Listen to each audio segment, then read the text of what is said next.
Hello, and welcome to my Humankind medieval era tier list for the recent closed beta. I'm going to be discussing my tier list for the game's cultures in this 5-part series. You can see the ancient and classical era tier lists on a playlist on my channel, and future eras through the industrial era will be added over the coming weeks. This video is long, but if you're interested in a shorter 15-minute summary, check out the last timestamp in the description.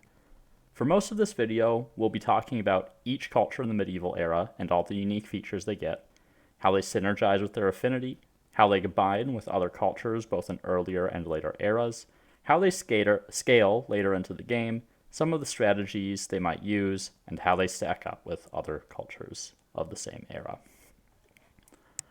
A few points to get out of the way before we get started is first, what defines each tier?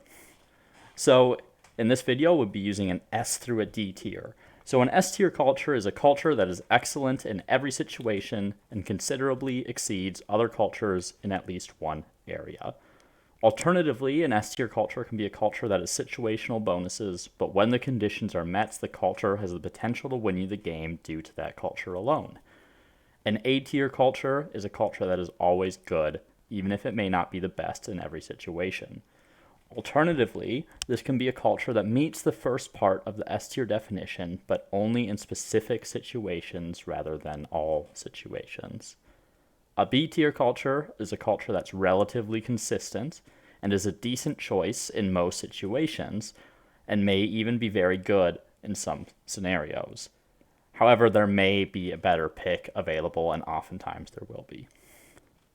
A C tier culture is a culture that can do decently given specific circumstances, but those circumstances may be rare or difficult for the player to create for themselves.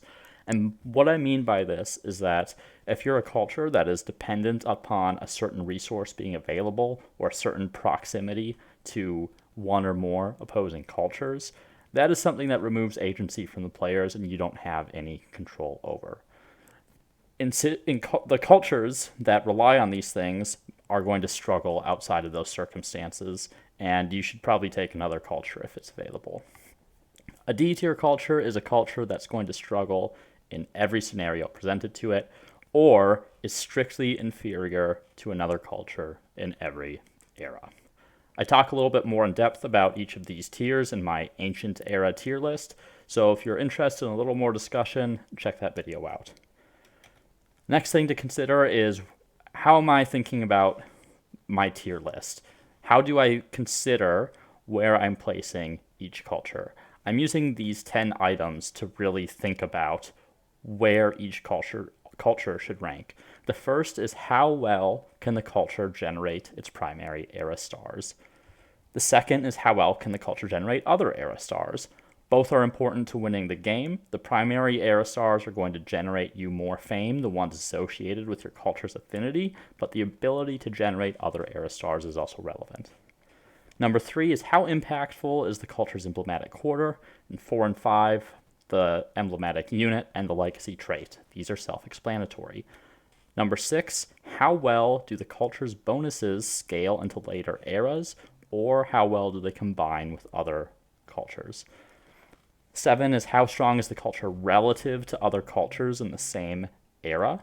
So while a bonus that may be useful in the ancient era, if it comes up in the medieval era, it's not as useful at that point in the game. You usually want a bonus that gets better over time. Number 8, how well does the culture enable you to perform a strategy that other cultures cannot? This comes back a little bit to versatility. How well can you really go out into the world, adapt to changing situations, even when things aren't going your way? Number 9 is, how strong is the culture's affinity generally? And this refers to things like agrarian, militarist, aesthete. The culture's affinity strength is going to change throughout the game as well. It's not going to stay consistent in every era. Number 10, how well does the culture take advantage of its affinity? Each affinity has some unique bonuses that are going to synergize really well with certain cultures and don't really have a lot of synergy with other cultures. So in order to make the most use of your culture and your affinity, Ideally, you want those things to work together. Finally, a couple abbreviations I may use. First is CS, this is the combat strength. In other words, this is how strong your units are in the battlefield or when they're ransacking an outpost or administrative center. EQ is the emblematic quarter, and EU is an emblematic district. FIMS represent food, industry, influence, money, and science, the core outputs of your civilization. And STAB is stability. I won't generally reference empire stability, but if I do, I'll be sure to point that out, that I am referencing empire stability specifically. With that out of the way, let's dive right into the medieval era, starting with the first alphabetically, the Aztecs. Now, the Aztecs are one that are close to my heart. I really enjoyed playing them back in the old Age of Empires 2 Conquerors expansion. They were one of my favorite civilizations to play. And in Humankind, they are represented by the militarist affinity. In the medieval era, this still kind of has the same relevance as it did in the other eras.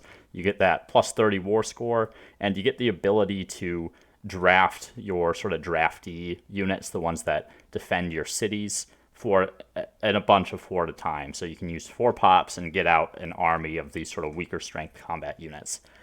And in the medieval era, this can be a little bit relevant because you actually have more population to support doing that, whereas in the ancient and classical era, you might have been a little bit more reserved with your population because you really wanted to conserve that to produce good units or to increase your FIMS output. But as you get into the medieval, you have a little bit more flexibility to actually make use of that ability, so that's a positive. The legacy trait for the Aztecs is that it modifies the unit industry cost by minus 25%. So you're getting a 25% industry discount whenever you build a military unit. You may notice, if you've played the game and you're familiar with some of the cultures, that this is the same as the Mycenaeans in the ancient era, except it's a lacking part of what the Mycenaeans got 2 eras before. So the Mycenaeans, they got unit industry cost modification by the minus 25%, and they got a 25% bonus to experience on their units. So the Aztecs legacy trait is strictly an inferior version of a legacy trait you could have chosen 2 eras before. The legacy trait is still useful. The unit industry cost being modified by minus 25% means you can build more units than you would otherwise be able to.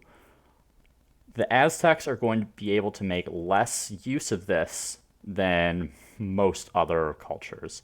It does have some combination potential that we'll talk about at the end, and the legacy trait by itself is still a decent trait. But the Aztecs are going to suffer in other areas, and we're going to talk about that first with the sacrificial altar. So the sacrificial altar provides plus 5 faith, plus 5 stability, and plus 2 influence per adjacent district. So you look at this altar, and then you notice that it has this unique ability that it unlocks the sacrifice population action to apply celebrating to your cities.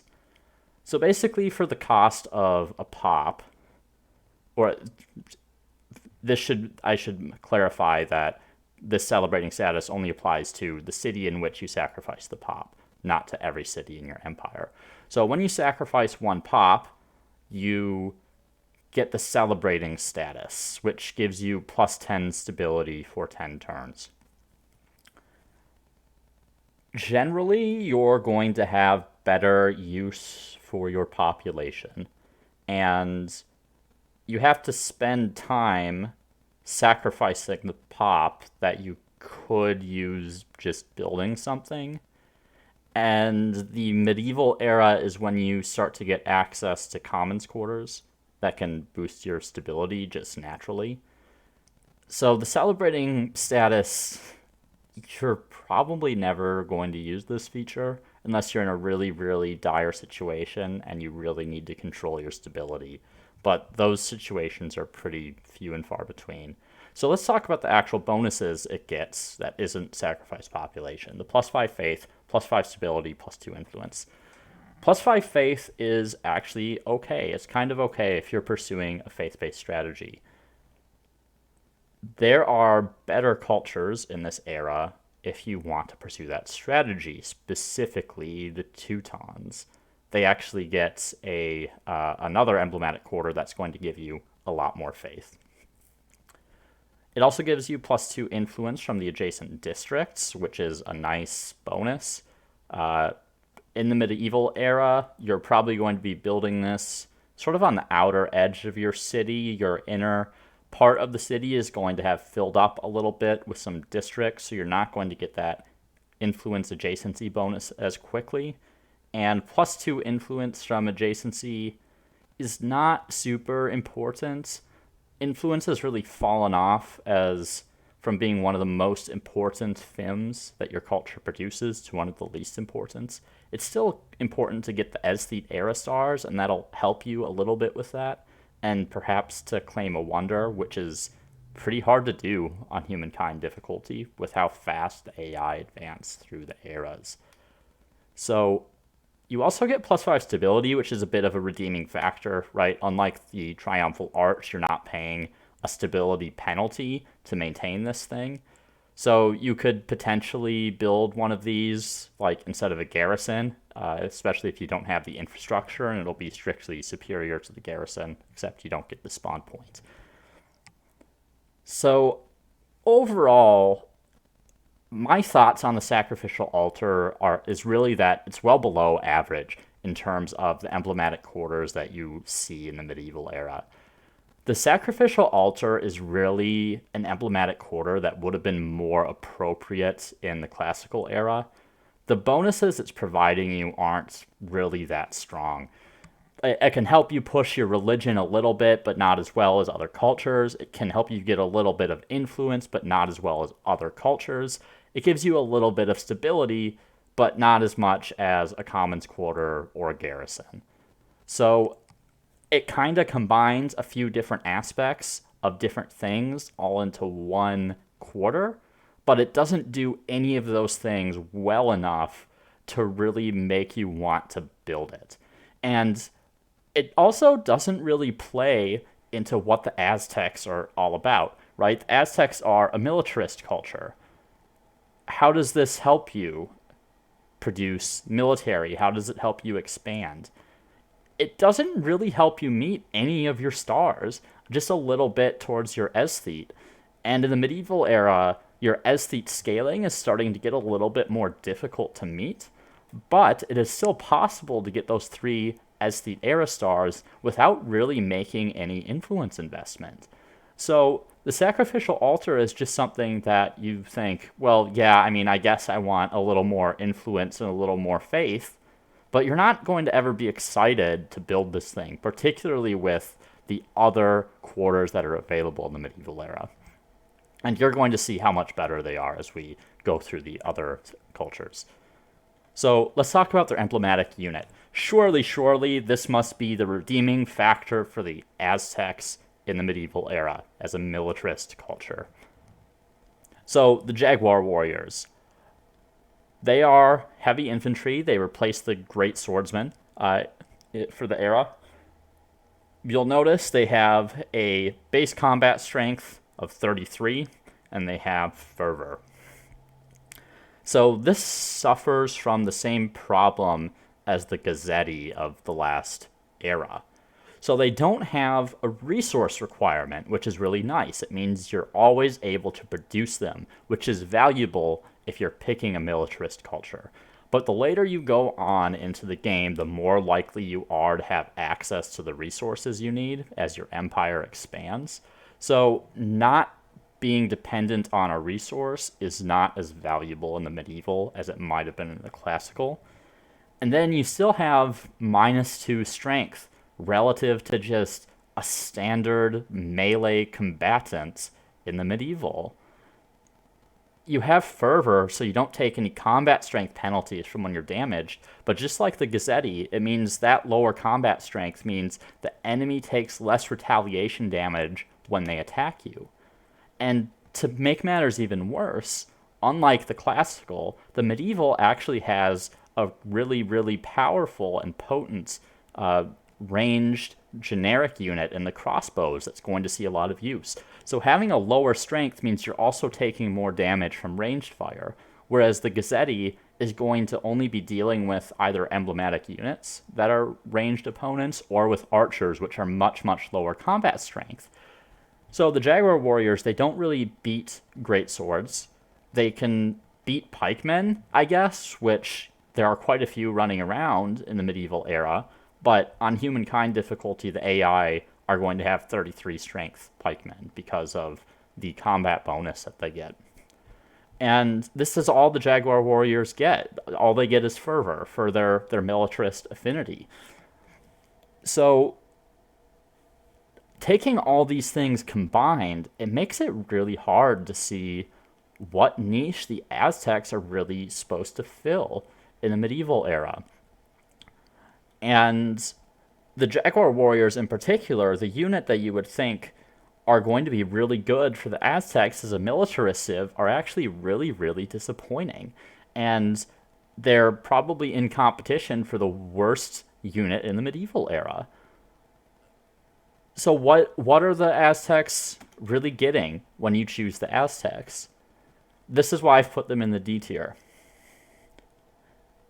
The minus 25% production bonus, or cost, I should say, towards military units is relevant, yes.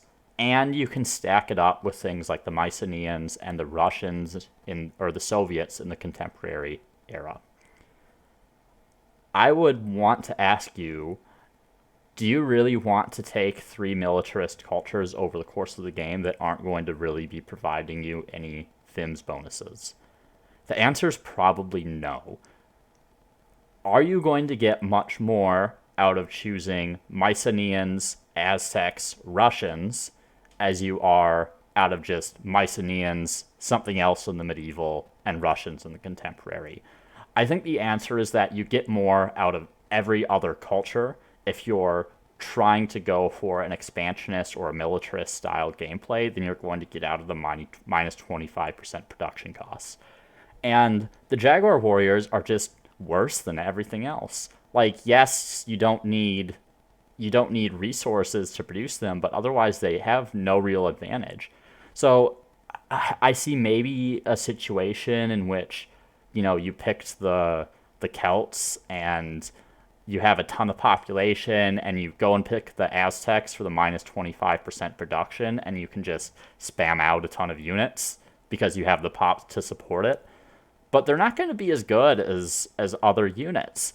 And if you have the population and the production to support building other stuff, why wouldn't you just do that? So the Aztecs bring up the very start of the medieval with the amazing D tier. Next up, we have the Byzantines. The Byzantines are our first merchant affinity for the medieval era, and their legacy trait gives them plus 5% money per alliance. So the merchant affinity allows the Byzantines to trade with one partner. They can buy a resource from them, and then they can resell that resource to someone else. Additionally, they can spend some influence to either plop down a resource extractor on a resource that doesn't have a resource extractor yet, or they can target a resource extractor in someone's territory, and everyone gets a little bit more money, both the person who owns the extractor as well as you. The legacy trait of plus 5% money per alliance is going to help them meet their primary era stars, which is important for this game. Particularly because of the medieval era, gold really starts to scale up in terms of how much you need to generate the stars. And it becomes difficult to get the money stars if you haven't provided a little bit of focus towards getting them earlier in the game. So this legacy trait is going to grant you a little bit of extra gold that you need in order to meet that star. Now, the Byzantines do have a little bit of a conflict with this in that they are somewhat incentivized to be in conflict with at least a few other players, and they're drawn by the merchant affinity to not be in conflict with other players. So that's a bit of a conundrum. But even if you maintain just like one or two alliances, this can still be a boon. And it also synergizes really nicely with some of the religion traits where you can get additional money or science or whatever for having co-religionist states. So if you come into the medieval era with a really dominant religion where you're relying on those co-religionist state buffs, and you pick this, it's like a little extra synergy there that can really boost your money output up. I wouldn't say it's the most relevant legacy trait later into the game. It's just a nice bonus to have. So that brings us to the emblematic quarter, the Hippodromos, which I will call the Hippodrome. The Hippodrome is a market quarter, kind of. It has the base of +3 money, minus 10 stability like most other quarters, and it gives you the trader slot. The unique part about the Hippodrome is that you get 25 money for every adjacent horse deposit. Typically, there's not going to be more than one horse deposit that you can actually place this adjacent to based on what we've seen in the open devs and the closed betas. So you're just going to get that +25 money in whatever territories you have your horse deposit. The other part of this is that you're going to get +5 money for every horse that you own. And that includes the horses that you're buying from other people. And as the Byzantines, being a merchant culture, you are incentivized to be making those kinds of trades anyway. So where does that put the Hippodrome? It means the Hippodrome is really good if you have a lot of horses, and it's even better if you have them in your territory. A couple things to consider. If your horses are really far away from your city, it means you have to have developed the city out to be adjacent to the horses in order to take full advantage of the Hippodrome. So if your horses are too far away, you're not going to get your maximum benefit from this emblematic quarter. The +5 money per horse is going to be relevant for as long as you have horses, regardless of where you're placing this down. Horses that you own are obviously going to be better because they're not going to be subject to any sort of trade interruption, so it makes them more reliably generate money. So let's think about how much money this actually generates. You have +3 money as a base. If it's adjacent to a horse deposit, that's an additional +25 money for a total of +28. That means you have at least one horse. But let's say through owning a couple and trading a couple, you have 4 horses. That's going to generate 48 money on a hippodrome that's adjacent to your horse. And you'll get 2 of those, presumably. On all the other hippodromes you'll build, you'll get +23 money total. So overall, this is it's actually a pretty reasonable district. You can fairly reliably generate money. Horses are not a super uncommon resource to have.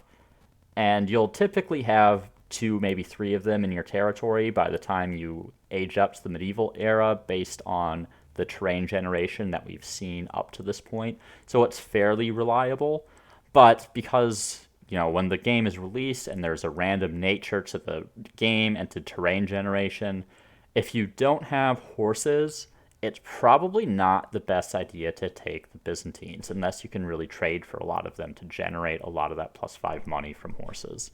So this is something that is ideally placed adjacent to horses. You can place it in your other territories. You don't have to make that adjacency bonus, but you're pretty much doubling your value on this if you do.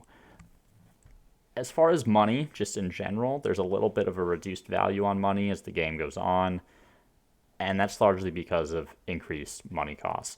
But in the medieval era, where it becomes more difficult to generate your money stars, the value of the merchant affinity increases because it also means that you have a leg up in generating fame over other players. And at this point in the game, you really start producing enough that you can benefit from it more, and you can actually start affording to buy out full units, full quarters, etc., and not just relying on that last 1 to 2 turn buyout sort of strategy. So that brings us to the Varangian Guard, the Byzantines' emblematic unit. They have a base of 43 combat strength. They require 2 iron. They are a normal melee unit, and they have honor code, which prevents the army the Varangian Guard is in from retreating. So first thoughts on this unit when you look at it are, well, it doesn't do anything special. But then you look at it relative to all the other emblematic units in the medieval era, and you realize that this is actually one of the strongest medieval era units. These are like the Praetorians of the medieval because of how high of a combat strength that they have. They can beat pretty much all the other emblematic units in this era, and you get them at the same tech as other cultures just get their great swordsmen, which these are stronger than. So this means that you don't have this additional tech burden that the Romans had in the previous era to get out a really, really strong, powerful unit. And these can even be competitive with arquebuses going into the next era. So it's really hard to see the downside of this. This is a much better swordsman. You do have to watch out for honor code because it prevents the army from retreating. So be a little bit cautious when you're moving armies with the Varangian Guards in them. Both myself and a lot of other players are guilty of just clicking the tile we want our armies to go to and expending all their movement. If you're working with a unit with honor code, consider moving tile by tile so you know what you're getting yourself into and you don't get into a battle that you don't want to fight. That's perhaps the only downside of these. You have to be a little bit more careful with your armies, but because your armies are much more powerful, there aren't going to be as many battles that you don't want to fight. So where does this leave the Byzantines? For me, this puts the Byzantines into the A tier. And with their other features and like a normal unit, this probably would have been a B tier culture. But what really pushes them up and above the others is the Varangian Guards. Because they unlock relatively early, and they unlock at the same tech that other cultures unlock the standard generic melee fighter unit in that era, it allows them to get it out much early, and it stays relevant for longer over the course of the era and going into the next era. The Byzantines have this really amazing capacity to both boost their money income in order to meet a star that's really hard to otherwise generate, as well as both protect their own borders, from hostiles, or to take to the offense and go take out another culture because of the strength of the Varangians. And obviously they can be supported by things like pikemen for anti-cav if you really want to, but honestly, the Varangians have such high combat strength that they'll do better against cavalry than pikemen anyway. But you can bring along some crossbowmen for some range support. These guys are really good at taking cities. Most medieval era units are not going to be able to stand up to them effectively. There are a couple of units you have to watch out for, like the Khmer's medieval era elephants are a pretty sturdy unit in this era. But for the most part, the Byzantines can really take it to anyone. And if you want to play a more peaceful style and ally with people, you're going to benefit from that as well. And while those two items are a little bit counter-synergetic, the sort of versatility that it provides the Byzantines to determine the course of their game and to react to the situation around them makes them really excel over some of the other cultures in the medieval era. So the strength of their gold generation, as well as the Varangian Guard, make them an A tier. Now, a couple synergies that might work for them. Honestly, the Byzantines can kind of come from anything and go into anything because of how versatile they are as a culture. like anyone, the Celts can play into them with their high population. It's going to mean that you can build more Varangians without hitting your cities too much. And you're likely to have some alliances as the Celts because you're not unlikely to be playing super aggressively. They probably have better choices. A couple other options, like mini cultures that seek to take advantage of their military. The Byzantines can benefit a fair bit from the Mycenaeans, who get that extra 25% production boost and that extra veterancy on all their units, so that when you're building your Varangian Guard, you're benefiting from that reduced production cost, as well as that increased veterancy, so your Varangians are getting veterancy faster. Another decent option actually is the Achaemenids. So while the more obvious combination for the Achaemenids is the Ghanaians because of the trade route stacking, Byzantines also benefit a fair bit from the trade routes. And you're going to be maintaining alliances and trying to trade for some resources, specifically horses, and the satrap's palace can combine nicely with your legacy trait.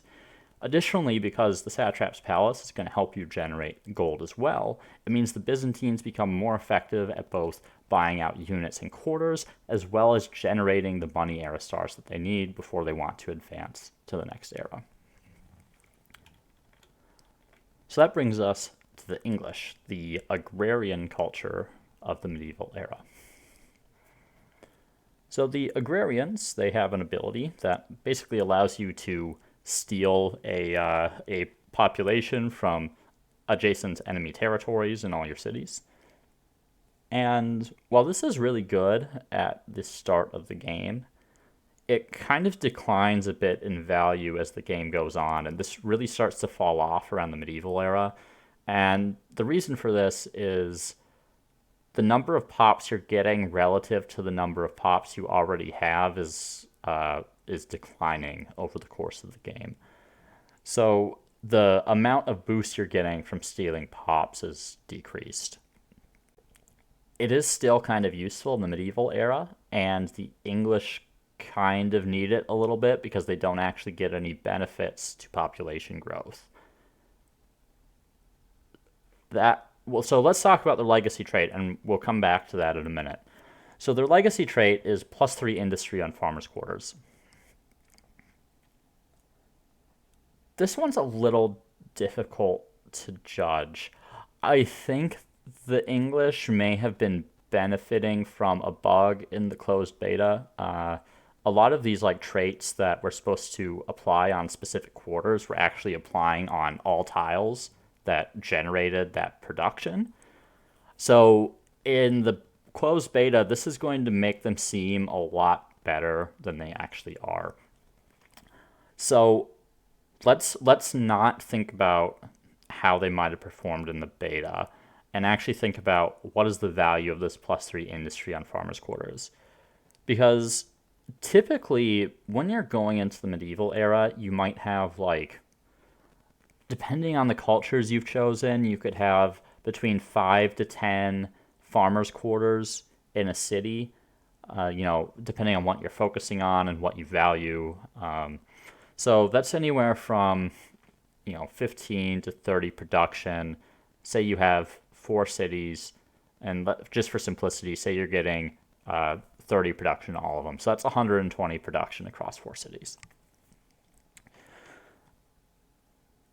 You can kind of do some cute stuff with this as well. The wording of both the Mayan legacy trait and the Egyptian legacy trait would seem to imply that if you take the English, you'll also get some extra industry on those farmers' quarters. So you could get +6 industry on farmers' quarters if the wording of those traits is accurate, which doubles the value of that. Other than those situations, the value of this legacy trait is a little bit marginal. Farmers' quarters kind of decline in value as the game goes on because you're going to be getting more and more of your food from farmers with infrastructure, and you're largely going to be building farmers' quarters in order to support more farmers whenever your growth slows down too much. So the +3 industry on farmers' quarters over several cities, it can amount to some industry. And, say as the English, you get to play with that for 150 turns, and you're getting, production on all your farmers' quarters. It can amount to a fair amount of industry over the course of the game. But I would argue that if you really want production, there is a better culture to pick. And the legacy trait, it doesn't help you meet your era stars. Because what you're trying to achieve as an agrarian primarily is growth. So I think the idea with this is that you're supposed to combo it with the previous era's agrarians. But the irony of that is that as agrarians, you don't actually need as many agrarian quarters because you're boosting your food. So perhaps it's meant to combine more with builder cultures. But there's an irony there too, because as builder cultures who might be lagging behind on growth because they're not getting any benefits to that, the English don't give them any growth. So like I said, the industry is valuable, but it finds itself in this strange situation where it can kind of benefit from both agrarian and builder focused cultures, but at the same time, it's a little bit counterintuitive how it actually does that. And I think the English would probably have been better for both if it had just focused on providing some growth bonuses. But it does make it unique, which is good. So I'm glad they didn't just say, hey, we'll just make another growth culture and call it a day. So we'll see how this plays out a little bit more as we get more into the game once it's released in August. So next is the Stronghold, and this is the English emblematic quarter. And if you've watched my other videos by now, you know my hatred of garrisons already. And this is another garrison replacement. So it's a garrison. It does all the normal stuff that garrisons do. It has, land unit spawn. It doesn't exploit anything. This one's a little different, though. It provides +20 district fortification, and it provides +3 combat strength for combat units, in or adjacent to the district. And the main thing it does, what you really want to benefit from this, is that any unit that is in the stronghold gets +2 range. And obviously the idea here is that it's supposed to combine with the longbowmen, the emblematic unit for the English, who have 4 base range. So they'd have up to 6 range. I want to like this, but there are some major issues with garrisons just in general. And the stronghold has some issues that compound it. So you're only increasing the range for 1 unit when you build the stronghold. So you're using a bunch of production so that in battle you might be able, on the defensive, to use 1 more unit than you normally would be able to, with a little bit higher combat strength. When you think about that kind of trade-off, when you could be building an agriculture quarter, you could be building a maker's quarter or a science quarter, or more military, why wouldn't you just want another longbowman instead of a stronghold? I couldn't really tell you the answer, and particularly because the longbowmen have so much range, it's hard to have a battlefield where there's no way that you can use most of your units. And the stronghold, unlike garrisons, can only be built once per territory. And the issue with static fortifications is that your enemy doesn't have to fight you where those static fortifications exist. So if it's on one side of a city, you can go and attack the other side of the city, or you can just go and attack a different city altogether. So it doesn't allow you to dictate the engagements that you're taking. It is purely a defensive structure. And you can only build it once per territory, so you can't just have like one stronghold on one side of your city and one stronghold on the other side of the city unless they are straddling territories. So the use case for the stronghold is really, really small. You have to be defending a relatively small territory unless you want to invest a ton of production into building these things. And even if you do, it's not really worth it over just having some more units that you can take on the offense. So overall, I'm pretty sour on the stronghold. I don't think it's very good, particularly for an agrarian culture. I think they envision the English as being this defensive culture, which does have some merit. But the English, with their legacy traits and being agrarians, I think they really needed something else to boost their Finns game rather than a defensive stronghold. Because the longbowmen by themselves are probably enough for your defensive needs. And speaking of which, let's talk about the longbowmen. So the longbowmen are this 1 population, 200 production, 32 strength ranged unit. And they unlock at the same time as the crossbow, so you don't have to worry about attack difference there. The real difference between longbows and crossbows is that longbowmen have 4 range.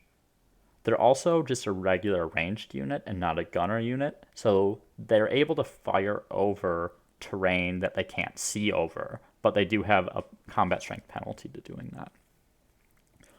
What this means is that the longbows are able to fight in terrain that crossbowmen can't more consistently. And it also means that you can bring to bear more longbowmen than your enemy can crossbowmen. You're able to shoot more often, and you're able to do more damage. So this makes the longbowmen pretty much a straight improvement to the crossbows. The difference, I believe, is the longbows have -1 combat strength, which, considering their advantages, is really not that big of a deal. You'll only notice that in like open field battles, and even then, because you can have more longbowmen shooting than the enemy can crossbows, you're likely to trade evenly or better than they are anyway. So the longbowmen overall are really a pretty competent defensive unit specifically, right? So they can sit in their own cities where people can't attack them. They can shoot the front line of enemies, or they can shoot the back line. They can target down foes really easily because of their really high range. They can shoot over difficult terrain. Where they're going to hurt a little bit is that they're really effective at the start of the era, but that value declines pretty significantly as the era goes on when people start to get access to more powerful units, right? If you think about the strength of the Varangian Guard, for instance, you're talking about a +11 difference in combat strength between those two units, which is quite significant. The longbowmen are going to do a lot less damage to the Varangians than they are to, say, a pikeman unit. So when they come out, they're pretty effective. And you could potentially do like a timing push as the English, where you age up into the English and you have a bunch of longbowmen ready to go right at the start of the era, and you're able to push into another culture and take over a city or two from them before they have access to some really good units. But that's a little unlikely because the classical era doesn't have any ranged units. So you're not likely to have very many archers that are ready to just get upgraded, right? So you have to start producing longbows in order to take advantage of that. And in order to take real advantage of the longbows, you need to make more longbows than you need to make crossbows, which means you're going to be producing these things for longer. So that disrupts your timing a little bit, even though you can theoretically do it. And if you want to rush, if you want to go after an opponent or, go on the offensive, there are better units to do it with, even though the longbow is effective. So overall, the longbow is a defensive unit. Because you're in the medieval era where you have more generic units, they are fairly effective at supporting a front line, right? You can have pikemen or you can have great swordsmen in the front and longbowmen behind them. So it's not like the classical era where there are only two generic units and you're really relying on your emblematic unit to carry you. So there's a little bit more versatility in that regard and your ability to use the longbowmen. And overall, they're a competent unit, but I don't think they're an excellent unit. So this may seem a little low based on how I talked about the English. I think, perhaps you would have expected a B tier, but really where I put them is the C. And the reason I put them in the C tier isn't because the bonuses that they get are bad. The +3 production on agriculture quarters can be okay. It can scale decently into the other eras. It can net you a decent bit of science. It can help you get your units out a little faster, even your longbow, so you can go attack an enemy or defend your own territory. And the longbowmen too are, they're a decent, competent unit, both offensively and defensively. They definitely fall quite a bit short on the stronghold, and that really hurts agrarian cultures because for most of the agrarians, their emblematic quarter is really one of their strongest points, and that's just not true with the English, because that emblematic quarter is typically going to help you generate the growth you're trying to get as the agrarians. So the English are going to struggle quite a bit to get their agrarian growth stars unless you have picked agrarians in the past or have built like a really big amount of agriculture quarters, which synergizes well with the English. But typically you're going to have more of a balance of quarters. And if you're the Mayans or if you picked the Egyptians, you're probably more likely to be leaning on higher production rather than higher population. And the English don't provide you anything to grow your population. Meanwhile, if you picked the Celts or the Harappans, where you're going to have high population, you're not going to have as many agriculture quarters because you're able to support that higher population without having built as many quarters. So the English are kind of in this weird spot, and I'll be excited to see people make effective use of them, but I think relative to the other picks that you can choose in the medieval, the English fall well below par. There are just a lot of better options to pick. So although their abilities kind of seem okay in a vacuum, relative to the other cultures in the era, they're just not that good, which is why I put the English in the C tier. So next up, the English competitors, the Franks. So the Franks are an aesthete. And I've talked about this a little bit before. I don't find the aesthete affinity to be particularly useful. Sorry, I had to drink some water there. So the aesthete's affinity is one that gets this thing called cultural proximity, which allows you to form alliances with AI more easily. So you have permanently maxed cultural affinity with all the AI. Obviously, in multiplayer, you can't force players to accept treaties, right?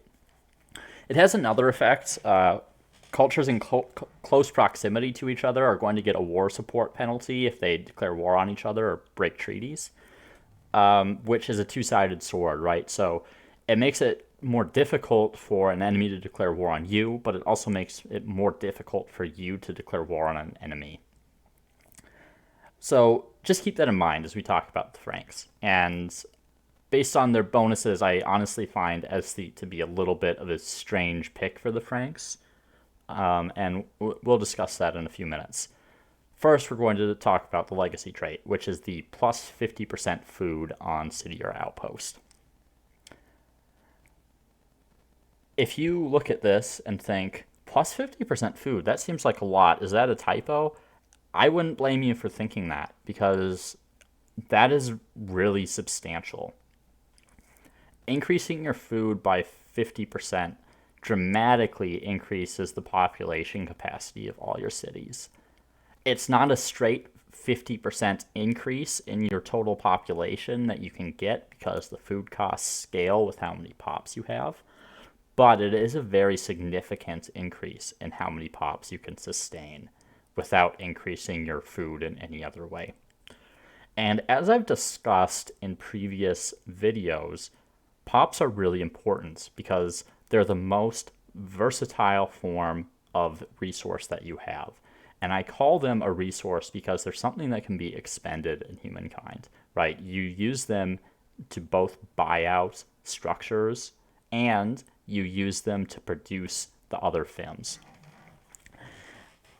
The Franks are going to give you more of these extremely versatile population. And the population really starts to scale up throughout the game. And particularly as you get into the postmodern, which is the next era, and the industrial, you start to get these really, really good infrastructures that affect the ability of your population to produce a lot of output. So the Franks basically getting this massive increase to the maximum capacity of their pops and their cities is a really powerful legacy trait. And I believe the developers have stated that they're looking at changing this. And I think they probably should, because honestly, the legacy trait on the Franks alone is enough that you can pick them every game and just totally forget about everything else they have and still do just fine. So the plus 50% food is a really good trait.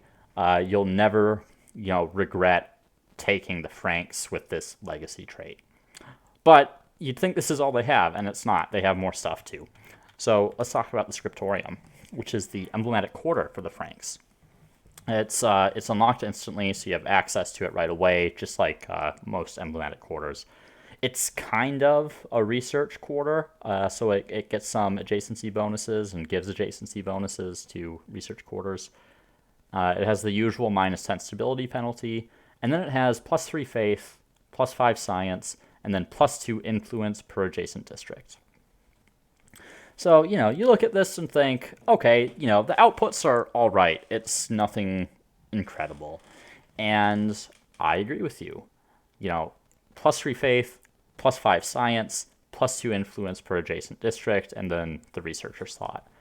It's just okay. It's kind of like a very slightly better research quarter that, it gives you a little bit of an extra boost. There's not too much more to say about it, really, right? The extra influence helps you reach your era stars, which are really going to start scaling up in the medieval era and beyond. It gives you a little bit of extra science, which is good, right? You want science. It's going to help you tech up, and the Franks don't have any other way to generate science that's innate to their culture. So although it doesn't provide like these amazing outputs, the outputs it does provide kind of supplement the Franks just enough that the Scriptorium is like an okay quarter. And it doesn't feel amazing putting down a Scriptorium, but it's okay. You'll still benefit a little bit from putting it down. And that's nice, right? It's good that the Franks, with this plus 50% food, just have this okay emblematic quarter, right? They don't need this outstanding quarter in order to put them into this insane S-tier level. So a little bit of science is nice, a little bit of faith is nice, a little bit of influence is nice. It's just the right balance of stuff that it helps supplement the Franks game with the plus 50% food. And it's not too much to go overboard considering their legacy trait. But you're probably not going to combine this with anything to any particular massive effect. So let's talk about the emblematic unit, which is, I'm inclined to say the Franci Militae, because, the Franks, but this might be like the Franci Milites. However, this is a knight replacement with 39 strength. I believe the base strength on a knight is 36. It is a heavy cavalry unit, which means it gets bonus combat strength when it's charging. But this has the heavy charge, which is plus 6 strength when charging, which is double the normal combat strength on a charge. So basically, it's a little bit stronger than a knight, and it gets a little bit of a combat bonus when it moves before it attacks.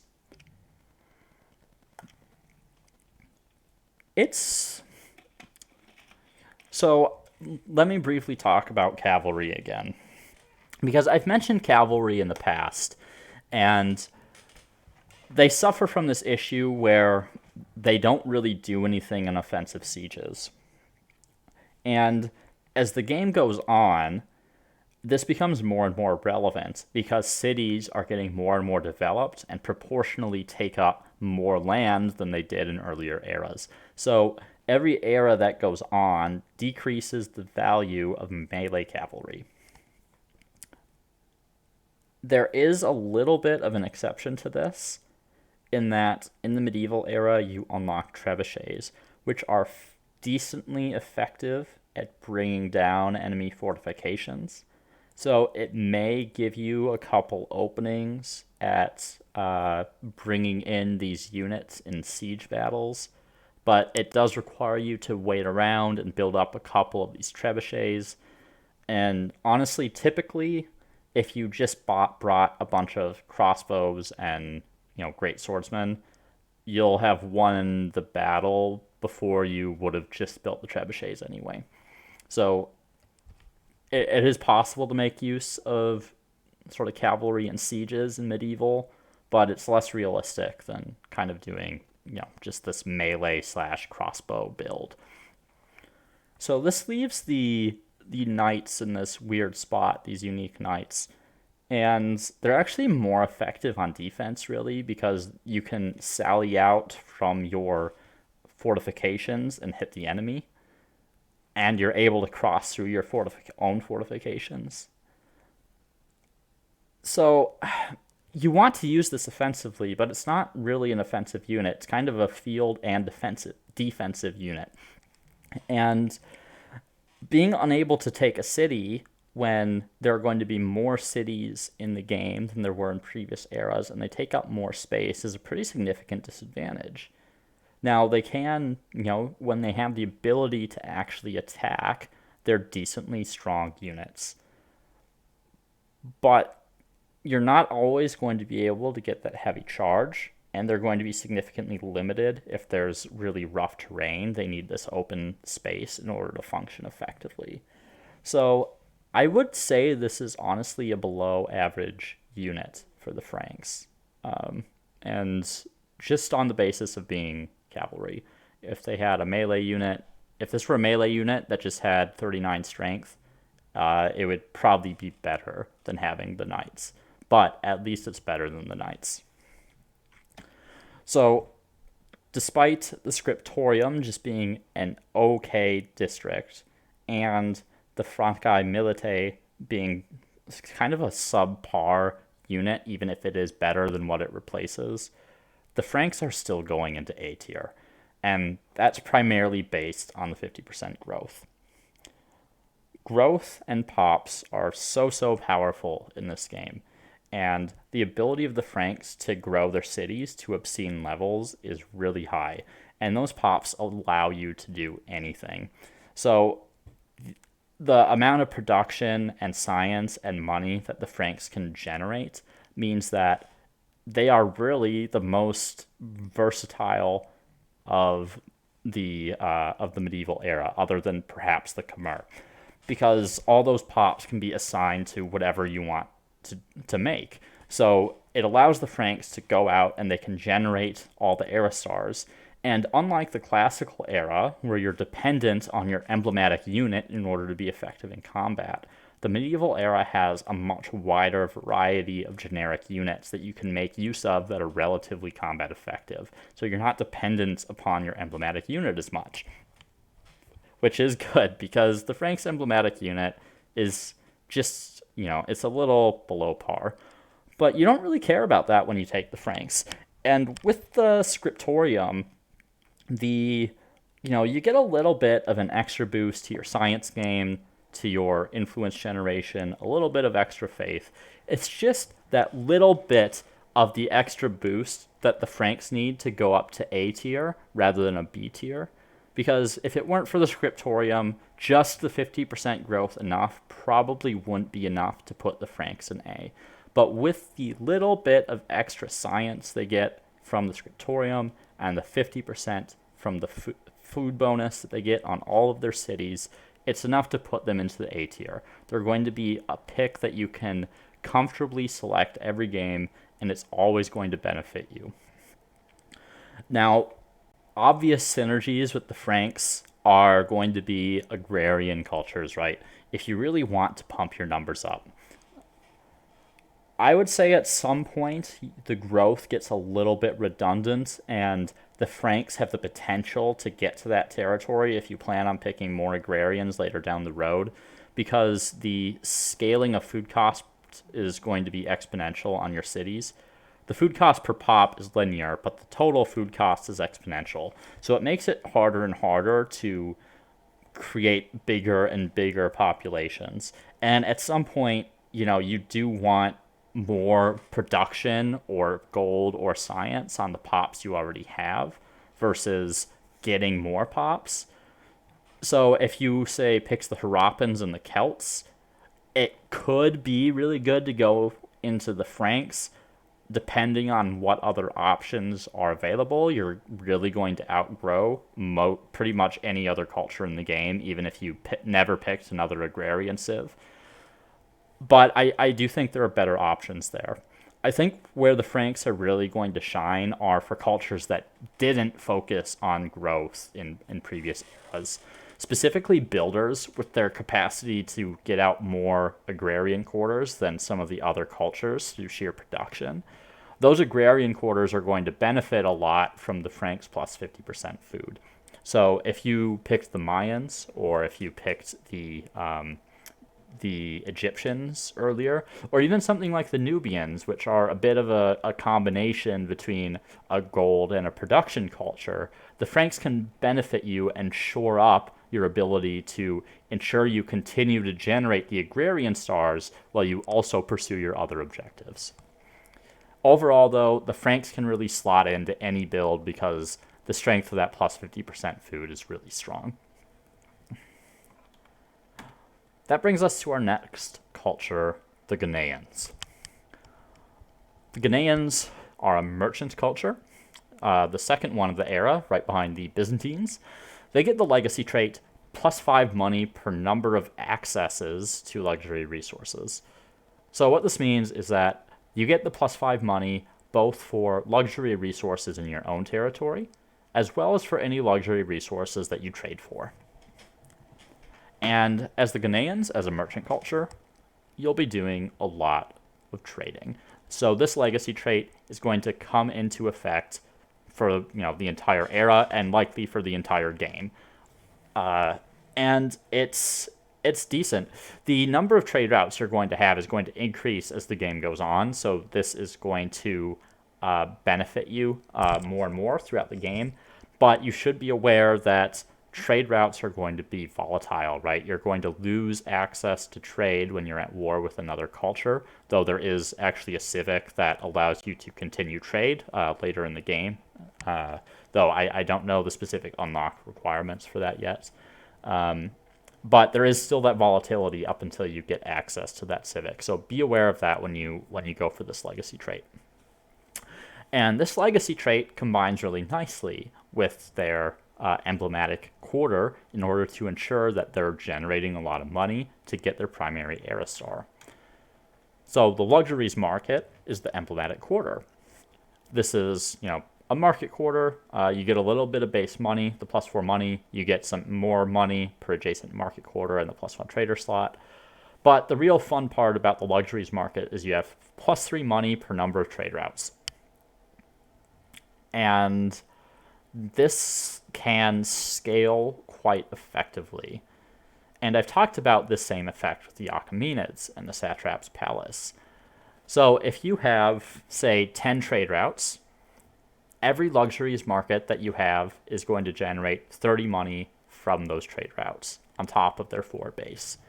So if you have 3 of these, you're going to generate over 100 money per turn with 10 trade routes. And obviously the value of this increases or decreases depending on the number of trade routes that you have. In addition to the Ghanaian legacy trait, where you're getting a flat +5 money per access to resources, which means also the resources that you're trading in from other cultures, you can generate a ton of money with the luxuries market and the Ghanaian legacy trait. And as I've mentioned multiple times, the value of money has decreased throughout the game. But because you're in the medieval era as the Ghanaians, it means there's the possibility that you have combined the Ghanaians with some other cultures before this. Specifically, the Carthaginians or the Achaemenids. The Achaemenids have the Satrap's Palace, which has the same +3 money per number of trade routes, which means for every trade route, you're effectively going to get 6 money per trade route per luxuries market and Satrap's Palace that you have. So at 10 trade routes, you're generating 30 money on both your luxuries market and your Satrap's Palace, which is crazy good. It's a lot of money. The other one that you potentially could have picked is the Carthaginians. And the Carthaginians give you that minus 50% buyout reduction. And unlike, right, because the Achaemenids are in the classical era, so you can't combine the Satrap's Palace and the 50% buyout reduction, but with the Ghanaians you can, which means if you picked Carthage in the previous era, your money's going to go a lot farther. What this means is that the luxuries market, even though it has the same effect as the Satrap's Palace, is actually a better quarter, because the ability to combine with some of the other cultures is going to make it more effective. It's going to allow you to more effectively utilize the money that you generate. So let's move on from the luxuries market to talk about the Ghanaian unique unit, which is the Maharist. So this is a 35 strength cavalry unit. And interestingly, it has the bonus anti-cavalry. You'll also notice it doesn't have a resource requirement. There's actually a pretty significant advantage to this. Some of the emblematic units require a really hefty resource requirement. So having access to this on a unit that is actually somewhat decent is good. You'll want a few of these in your army, and I'll tell you why.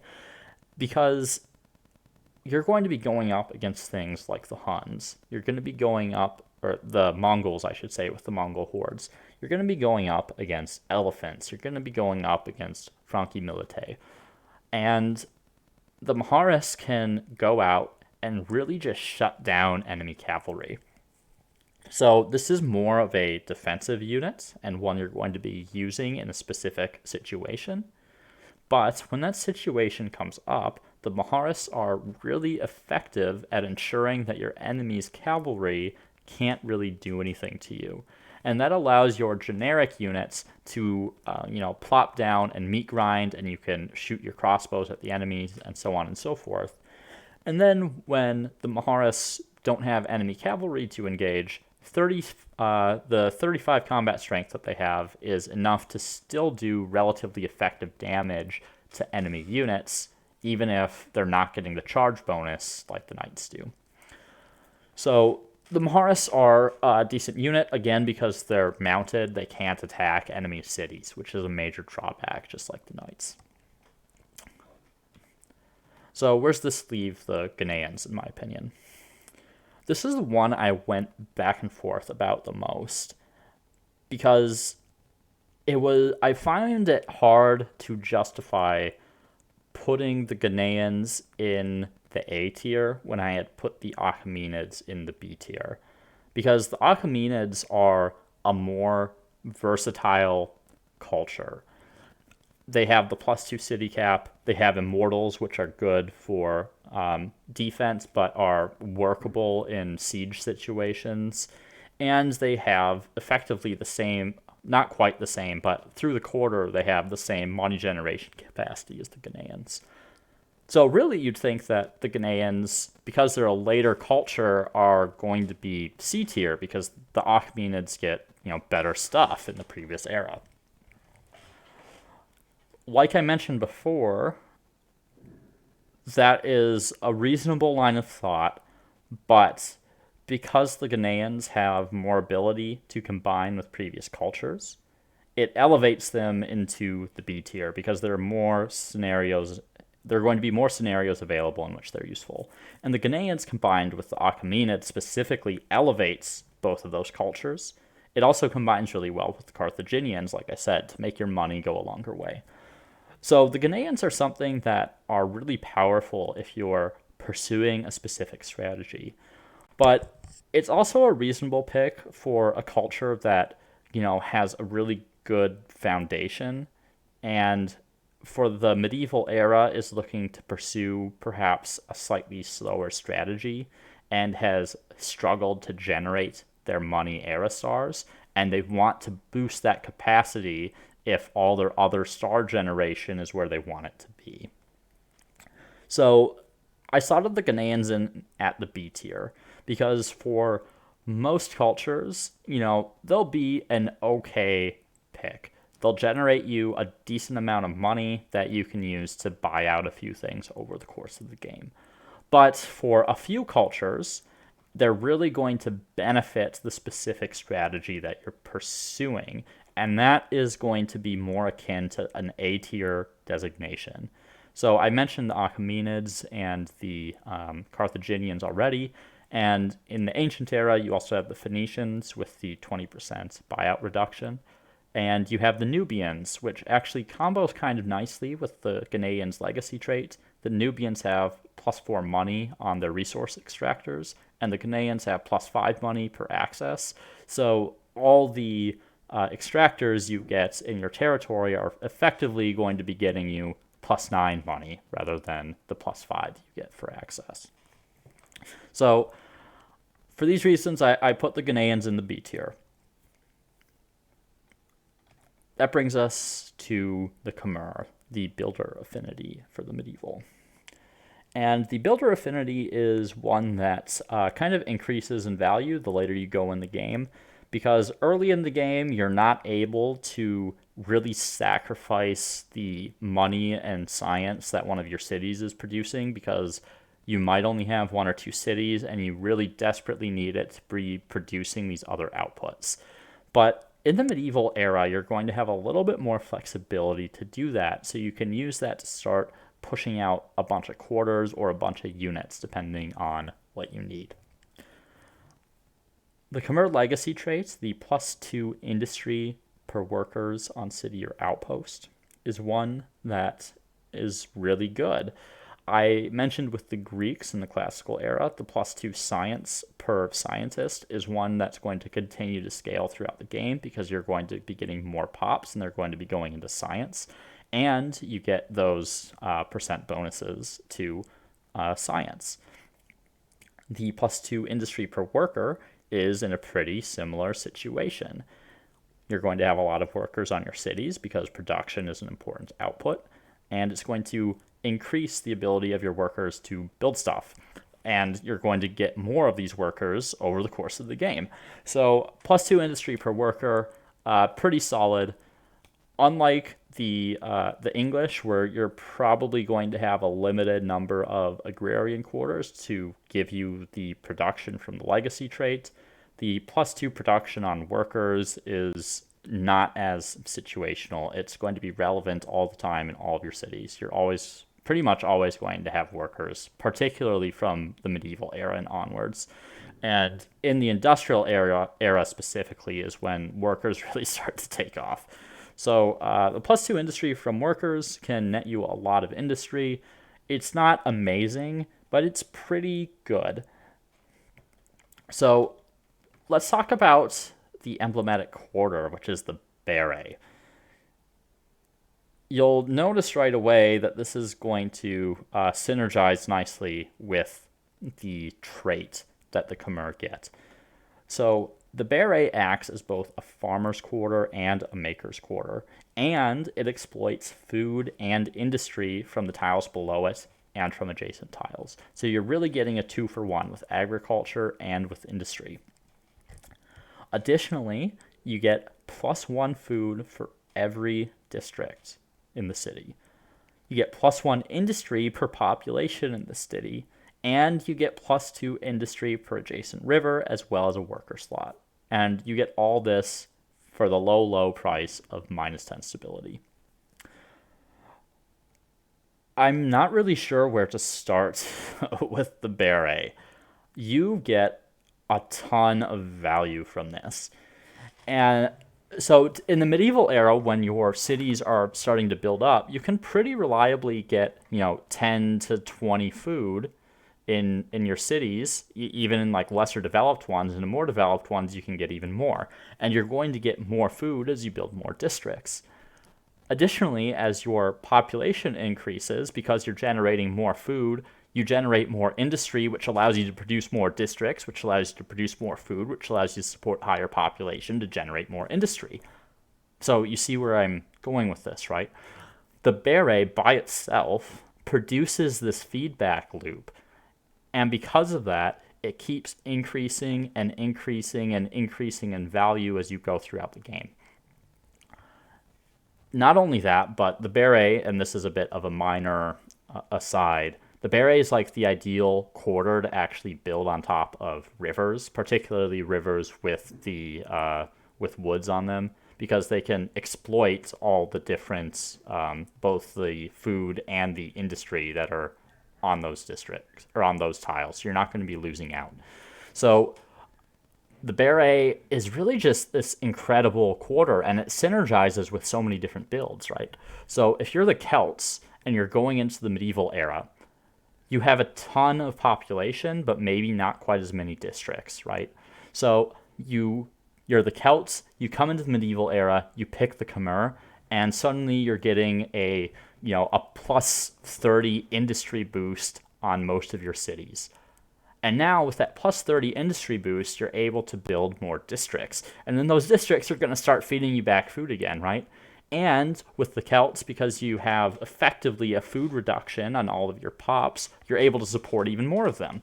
So the Celts, excellent pick into this. But someone like the Mayans are just as excellent. If you're building tall with the Mayans and you have a ton of districts in your one city, you place one of these down, and suddenly, where you may have been struggling to generate food because you were focusing on production, suddenly you get a ton of food because you have a ton of districts. So this allows you to explode your population really quickly. And then as that population comes in, you get more industry.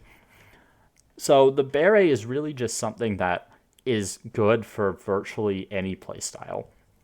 Even someone that, may have dabbled a bit in gold before, like the Achaemenids, can come in and make perfectly effective use of the beret.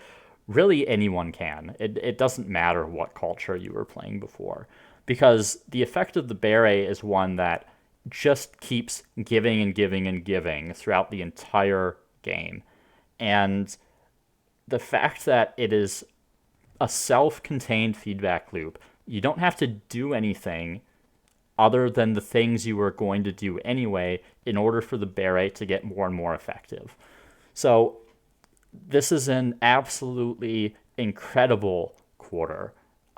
It's one that, every single game you are going to be very happy with berets. So let's talk about the Dandi Gaja, which is the Khmer's emblematic unit. This is a ranged elephant unit that unlocks at military architecture, which is the same tech that allows you to combine cities. So there's a fair bit to talk about here.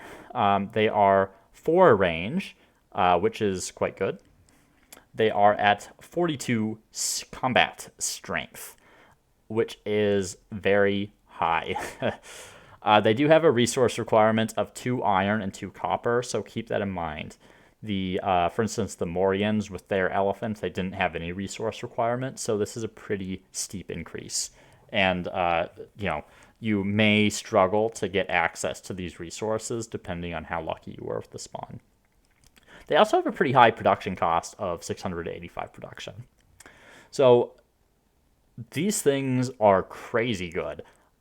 Just like the Morians unit in the last era, this really high combat strength elephant, you can roll in with your really high combat strength. You have a bunch of them. You shoot at your enemies, you blow them up, and you move on to the next city. And although they can't cross walls, because they're ranged, you can still just shoot into the city without ever needing to cross the walls to get to your enemy. Now, I forgot to put the little tags here to show you what it does, but basically it shows you that they don't take melee combat penalties, right? So they don't have I believe it's a -8 combat strength from fighting in melee. So this allows them to act as a front line as well. If you're trying to protect like low health units or something like that, you can park your elephants in front of your units and be confident that they're going to perform very well in melee and be able to defeat enemy combatants. So, as usual with ranged units, the ability to shoot without being retaliated against is really good. But the fact that these things have a strength as a ranged unit that is higher than the base strength of most of the melee units in this era is like incredible. Because the medieval era is still largely dominated by melee units. The Danvi Gaja can roll onto the battlefield and you just park like a front line of pikemen or greatswords or whatever in front and just let these things go to absolute town on your enemies. They're effective in sieges. They're even more effective on defense when they have the benefit of fortification. Like your enemies will hardly be able to damage you. The Danvi Gaja is probably the only unit in the medieval that can be more effective than the Vrangine Guard. And that's really saying something.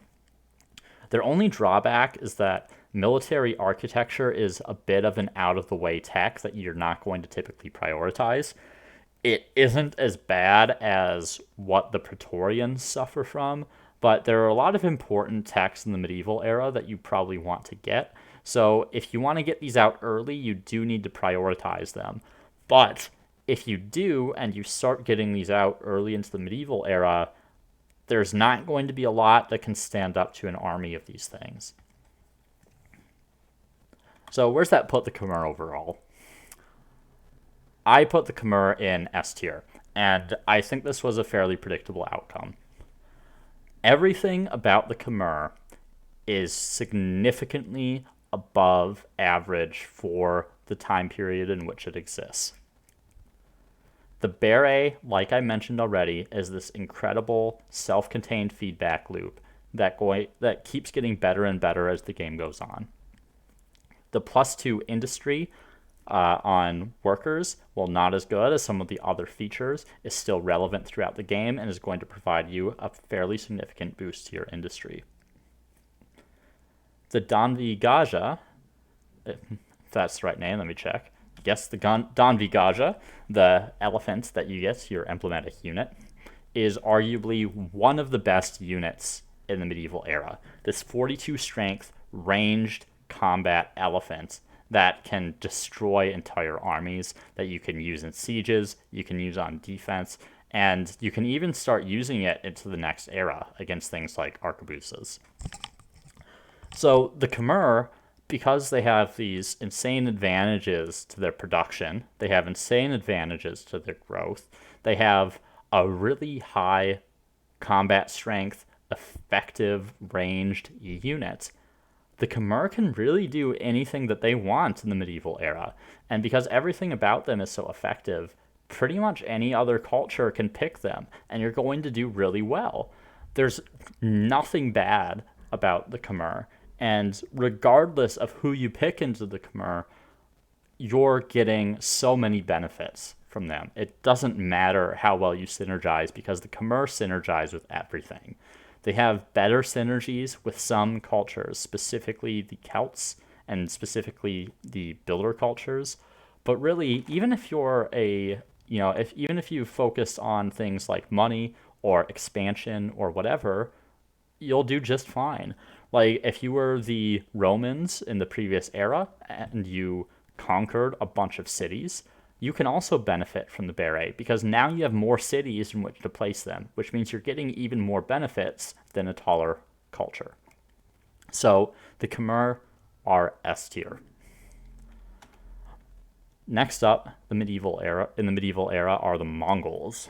And the Mongols are a bit of a natural evolution from the Huns. They are the militarist affinity, and their legacy trait is 100% ransack on army. This is not very clear on the wiki, but what I believe this means is they get an increase in the money they get from ransacking. The 100%. I'm not massively fond of this trait. It does have like a natural synergy with the Goths, right? Where they get that extra combat strength when they're ransacking, so they can do it faster. One of the main problems with ransack is that as the game goes on, it gets harder to do. One of the reasons for this is because enemies are going to have more armies in their territories, which makes it harder to go and ransack safely.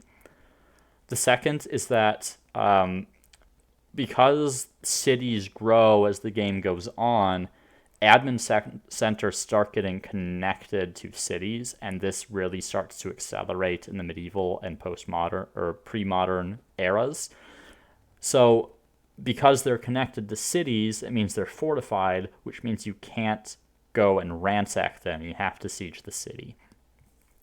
So I think this legacy trait comes too late to actually be effective. Perhaps if it were like an ancient or maybe classical era trait, you could get more use out of it. But as the Mongols, you're going to have a limited window, and it's not going to benefit you a lot going into later eras. And the Mongols, you can get some good bonuses with this. You can make some good use out of it, particularly when you tech up, because you're going to have a bunch of these hordes that you can send out, and they'll be everywhere, all over the continent. You can ransack a whole bunch of stuff, destroy enemy territory, and all that. But because you're the Mongols, although you can place an outpost down after you've destroyed an enemy outpost, you can't actually attach it to your cities. So really you're just doing damage to the enemies, and you're not benefiting yourself. So let's talk about how this will play with their other stuff. So this brings us to the Orda, which is an outpost upgrade of sorts. And I've already talked about this a little bit, but in the case of the Mongols, I've heard this referred to as an Ordu as well, depending on context. But for the Mongols, the Orda is able to build Mongol hordes, which means that you're able to use your outposts to produce your military, which can save you the production you need on the military to build other stuff. So it's a little bit of a boost to your FIMs, even though it's not a direct percent or flat boost to your production or something like that. But it does allow your cities to focus on things other than building military. But the Orda comes with a significant drawback that it can't be attached. So any outpost you put down in this era, or any outpost that you don't have attached already, they're going to stay unattached until the next era.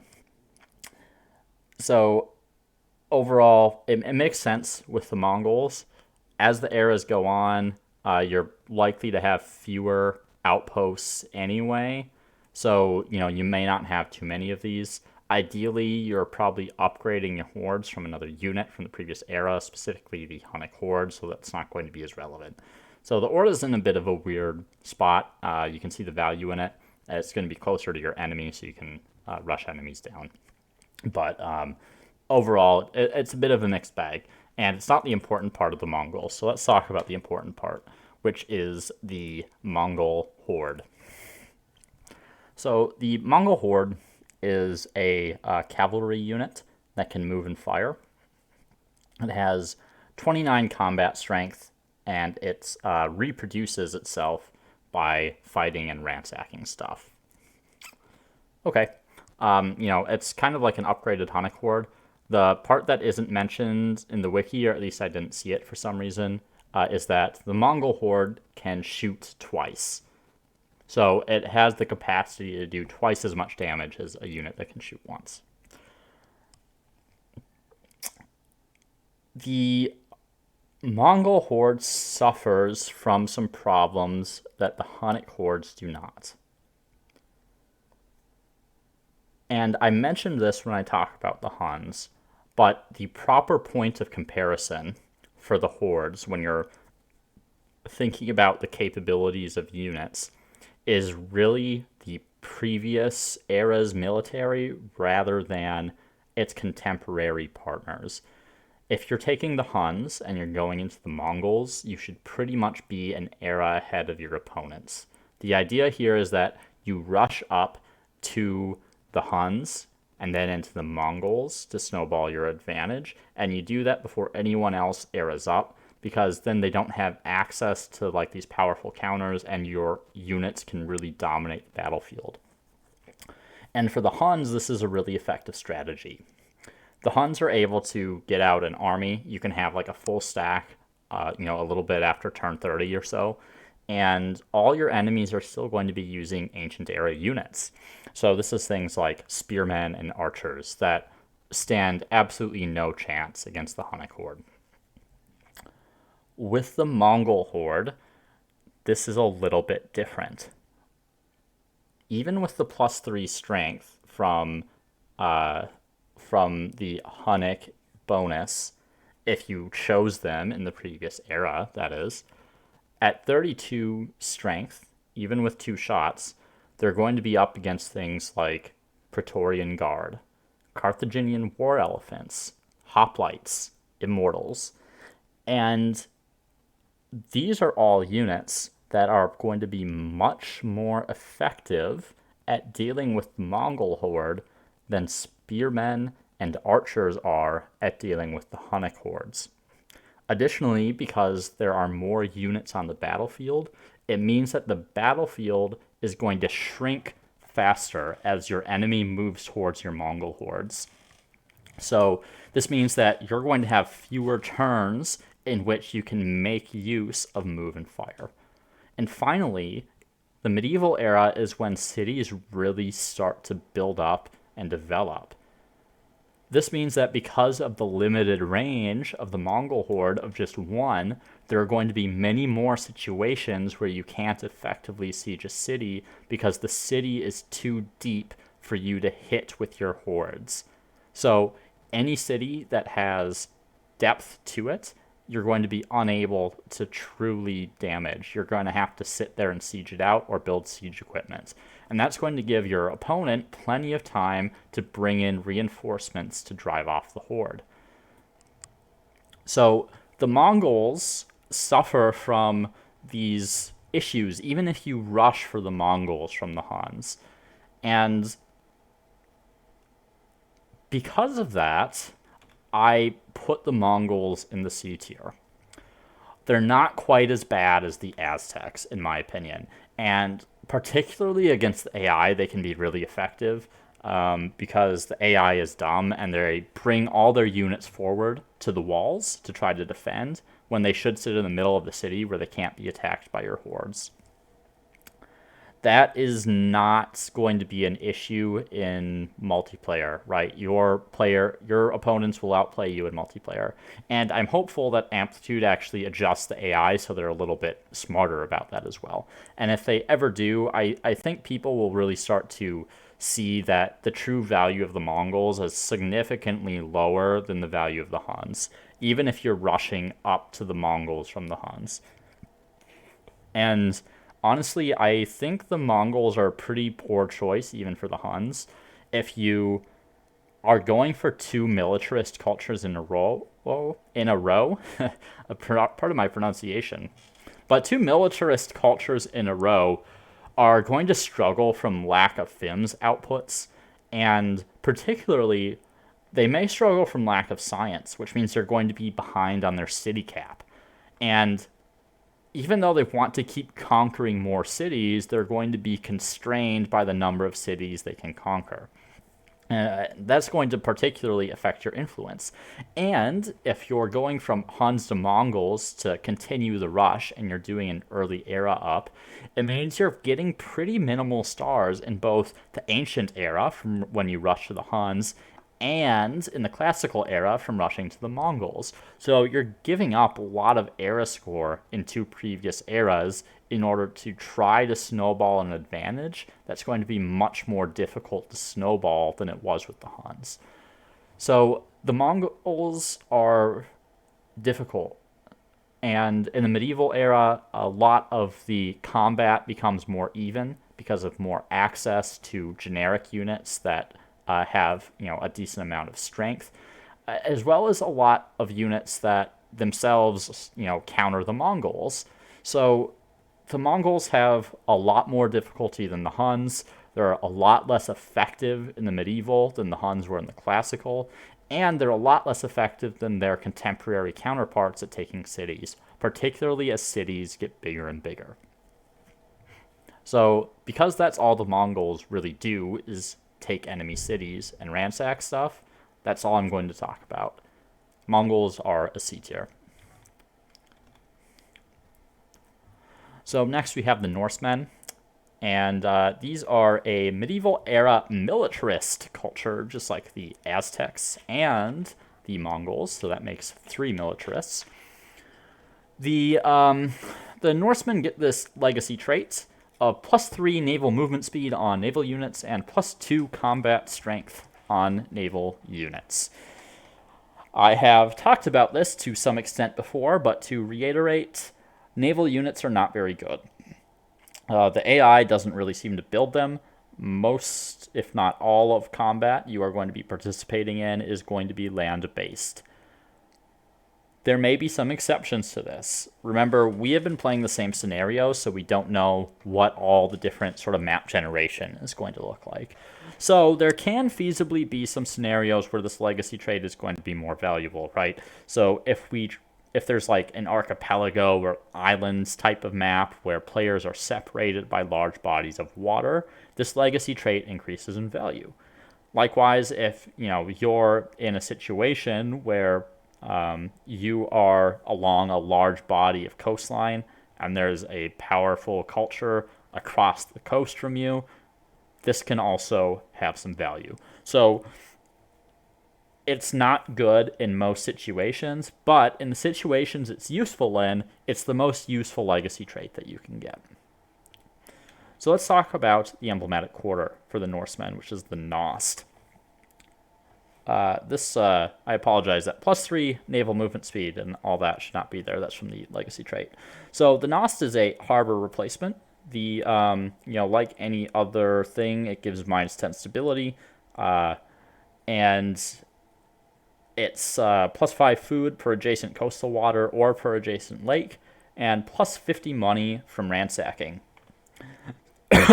So the Nost is something that you put down to do 2 things. One is to generate a ton of food, and it does this more effectively than the harbor does because the harbor generates less food per adjacent tile. And for each Nost that you have, you increase the amount of money that you get from ransacking. I would say the food is really the more valuable portion of this. The food comes and helps you grow and get other FIMS outputs. The ransack can scale considerably, right? Say you have 10 Nos across your empire, you're going to get +500 money from each ransack, which is really quite considerable, right? But if you look at like the money that merchant cultures can generate by this point in the game, you have to ransack one outpost to generate what a merchant culture can get in one turn. And like I mentioned with the Mongols, it becomes harder to ransack as the game goes on because the admin centers end up connected to the cities through districts, which fortifies them and makes them, makes you unable to just jump on the tile and ransack it. So I think that comes a little late in the game, The effect of it is actually quite strong, the plus 50 money, particularly if you can get several Nos. But really, you're going to build this for that extra food output. And because you can build this in a city that also has a harbor, you can get a pretty significant amount of food in coastal tiles. And it opens up a little bit, founding some new cities that might not otherwise be viable because of limited food. So that brings us to the emblematic unit, the longskip, which I will call the longship. The longship is this naval transport unit. So when land units embark, they sort of change these naval transports. It has 33 combat strength and 3 movements. And really the kicker here, the important part about the longship is that it has the high seas modifier, which means that it ignores penalties from deep water. This makes the Norsemen the first culture that can cross deep water safely, and the only culture that can do so in the medieval. What this means is that the Norse can take to, the new world, they can take to an isolated island wherever they want to go. They don't have to worry about losing their units. You send off a knight or a greatsword or whatever you want, and you go settle new cities in the new world or off on the islands. This can actually be really useful. How useful it's going to be may depend on your game. If you are landlocked, the longship does not provide value. But based on what we've seen in the closed betas, or in the closed beta and the open devs up to this point, a frequent thing that has been occurring in map generation is that there are many islands to take advantage of, and there is frequently a new world type continent where no players spawn. That means that you're going to fairly consistently be able to get value out of the longship if you're on a coast that has access to the ocean. So you, an era early, can go out, you can cross the ocean, and you can start founding new cities. And you get access to the colony model in medieval, which means that you can boost those new cities up more effectively than you could in previous eras. This actually makes the Norse really quite proficient at generating expansionist era stars, because they don't have to take stuff from their enemy, which is probably a good thing because they don't have any specific bonuses to doing that. But the longship enables this really unique style of play that's going to be applicable in a fair number of games. And depending on the type of map we're on, right, like I mentioned before, if there's an islands or an archipelago type map, the value of this increases even more if there's a lot of deep water. So the longship, although it's not going to benefit you directly in a military way, it's really about the exploration factor, and it's about being able to be the first in a new continent or in an island chain and really develop a presence there. And by doing that, it enables you to hamper the ability of other players to take advantage of that land later in the game, and you can have more developed cities on this empty landscape where you don't really have to worry about opponents showing up and suddenly, blowing your city up and taking it for themselves. So the longship is this unique niche, but that niche is really interesting and it can be really effective. So because of this, I put the Norsemen in the B tier. The Norsemen are able to go out and explore the map like other people can't. It means they're able to go to places other people cannot. And it means they're able to settle cities that other people cannot, and get a fairly significant advantage from getting access to the resources on different continents or on different islands. And there's a little bit of flexibility to use this to invade an unsuspecting opponent from across the ocean. But also, because of the Nost, it means the Norsemen have more flexibility in settling whatever cities they want, because they can benefit from a large amount of growth and food from the Nost as well as a regular harbor, and it means their regular cities are benefiting from the extra growth that the Nost provides. The Nost provides a little bit of a money bonus when you're ransacking. You're probably not going to do a ton of that, but it can be impactful when you have several of them and you get a few ransacks off. One thing the Norsemen might struggle with a little bit is generating their primary era stars because they are a militarist culture. They're not an expansionist. And the Norsemen don't have any bonuses to, producing units. They don't have any combat strength bonuses. They don't have any emblematic land units.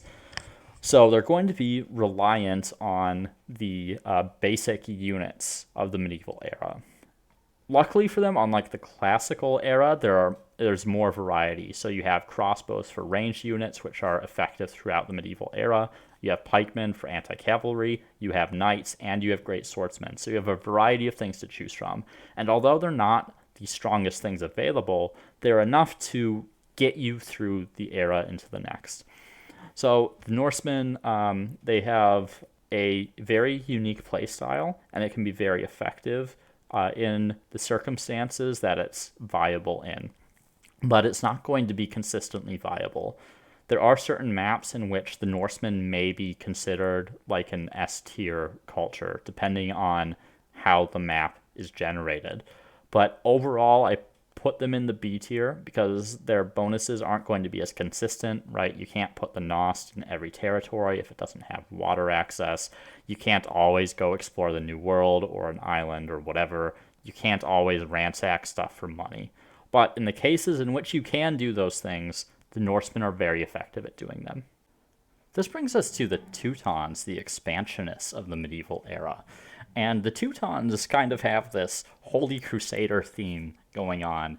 And I actually like them a lot as an aside because they have a culture where everything works together in a way that makes sense. And they have a very coherent identity that a lot of other cultures don't necessarily have. So let's talk about why that is and what makes them good or bad. So the affinity is expansionist. So this allows the Teutons to freely trespass into other territory, and it means they can spend some money to convert outposts or admin centers that aren't yet attached to city centers through districts to their own territory. Furthermore, their legacy trait means they have +1 money per state religion follower in the empire, and +1 science per state religion follower in the empire. So you can already kind of see where this is going, right?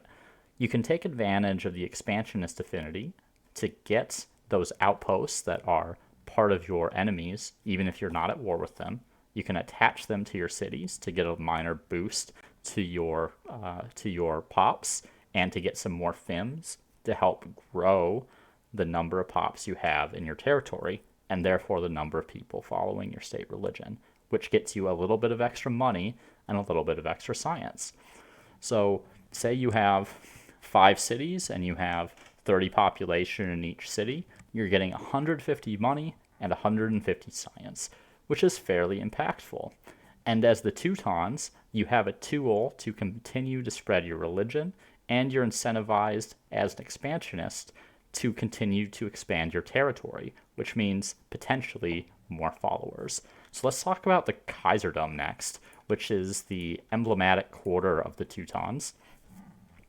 So the Kaiserdom kind of acts as a maker's quarter in that it gives adjacency bonuses for others' makers' quarters and it exploits industry, but it doesn't actually produce industry itself.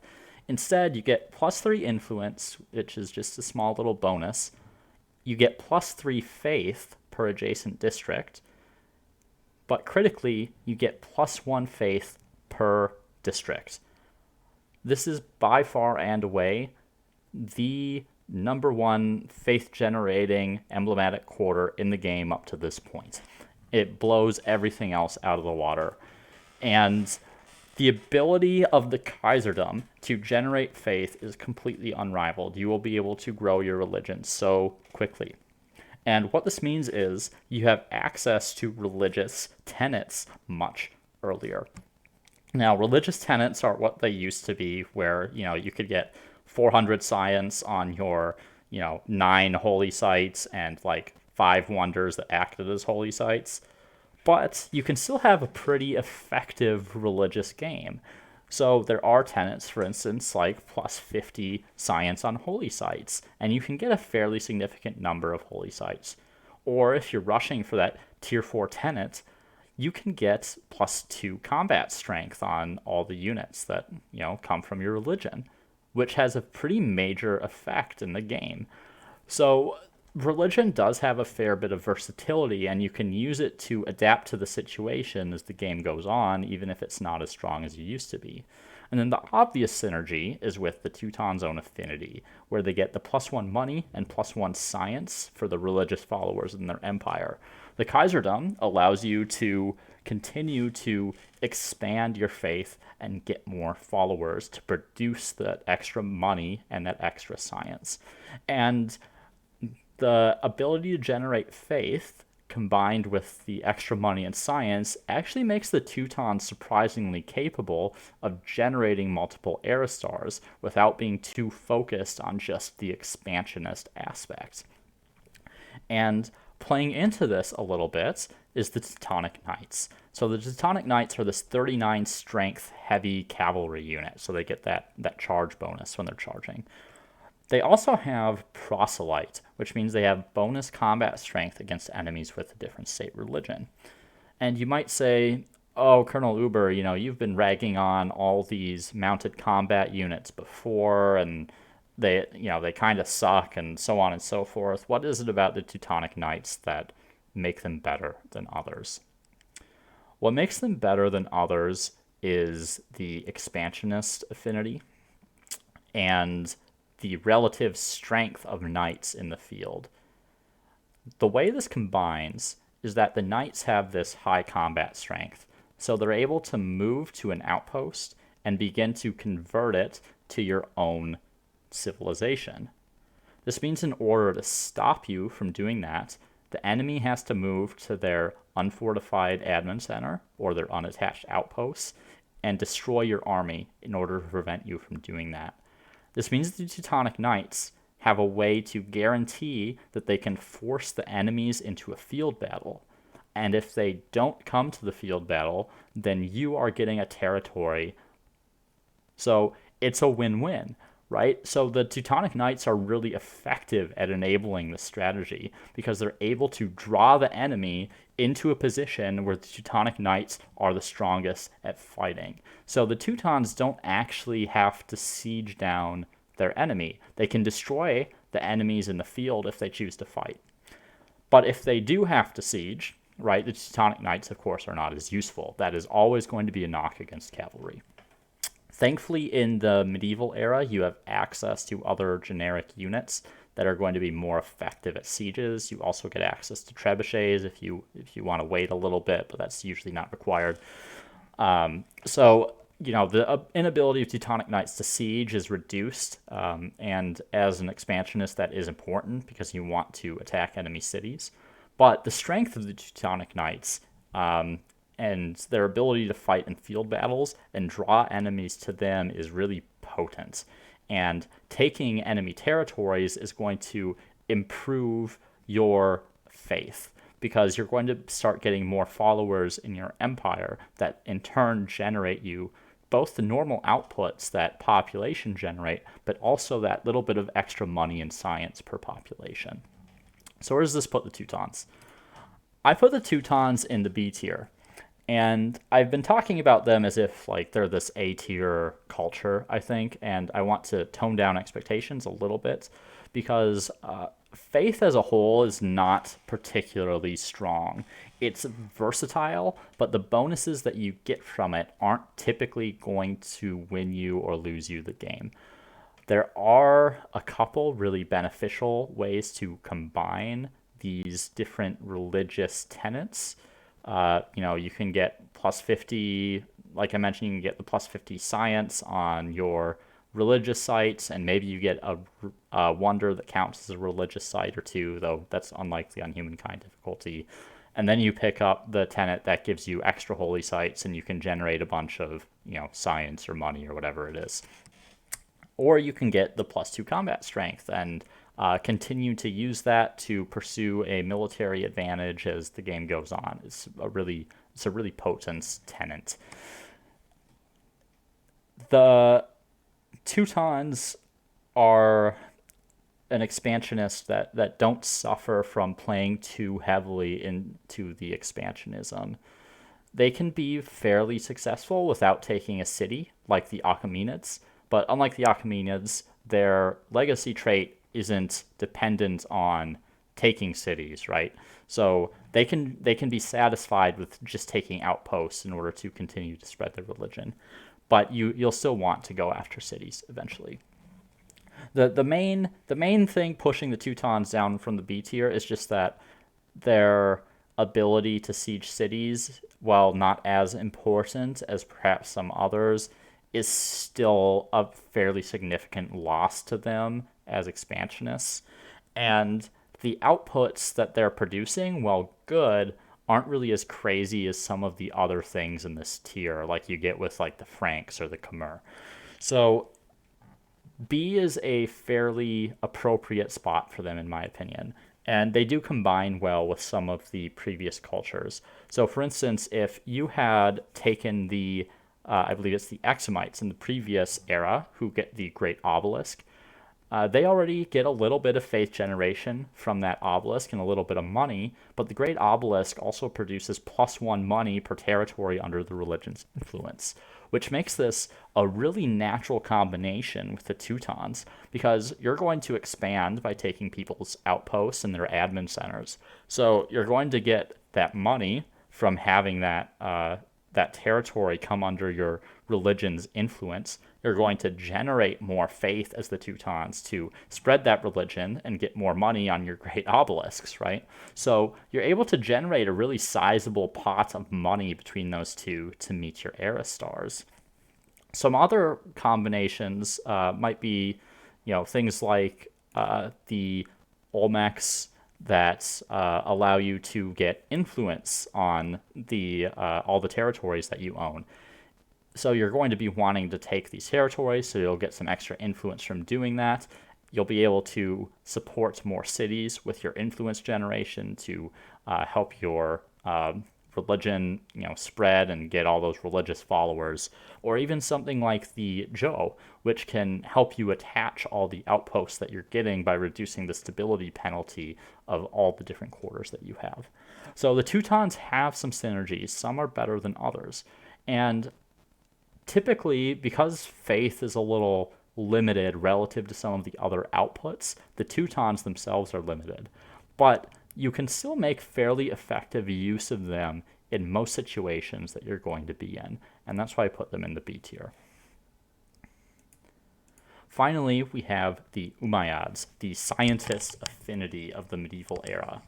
And the scientist affinity gets two pretty sizable benefits in this era. The first is that in the medieval era is where you can really afford to specialize your cities a lot more, because you don't need like the one city that you own to be producing all your outputs. So you can make use of that scientist active ability to convert some of your production and money into science to really advance down the tech tree.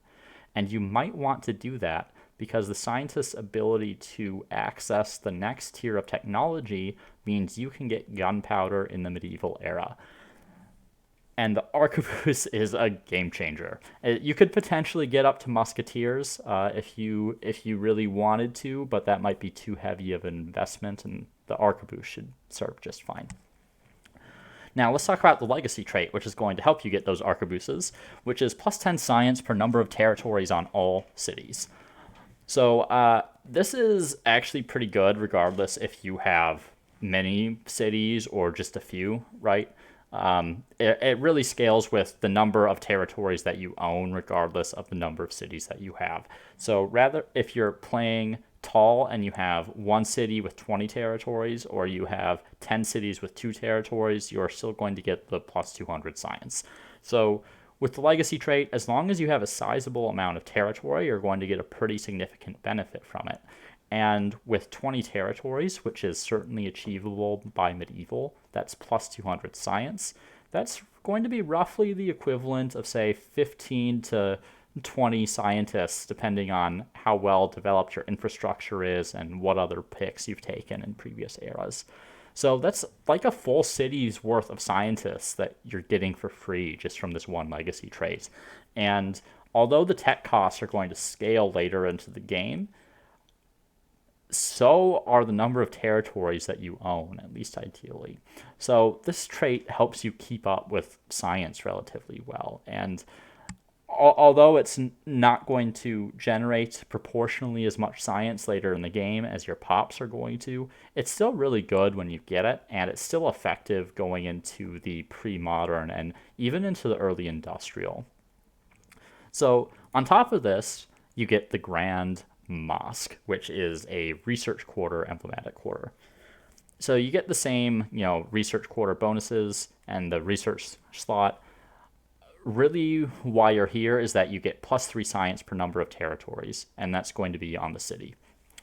So the Grand Mosque is something that you build in cities that have a lot of territories attached to them. And the more territories you have attached to them, the more Grand Mosques you can build.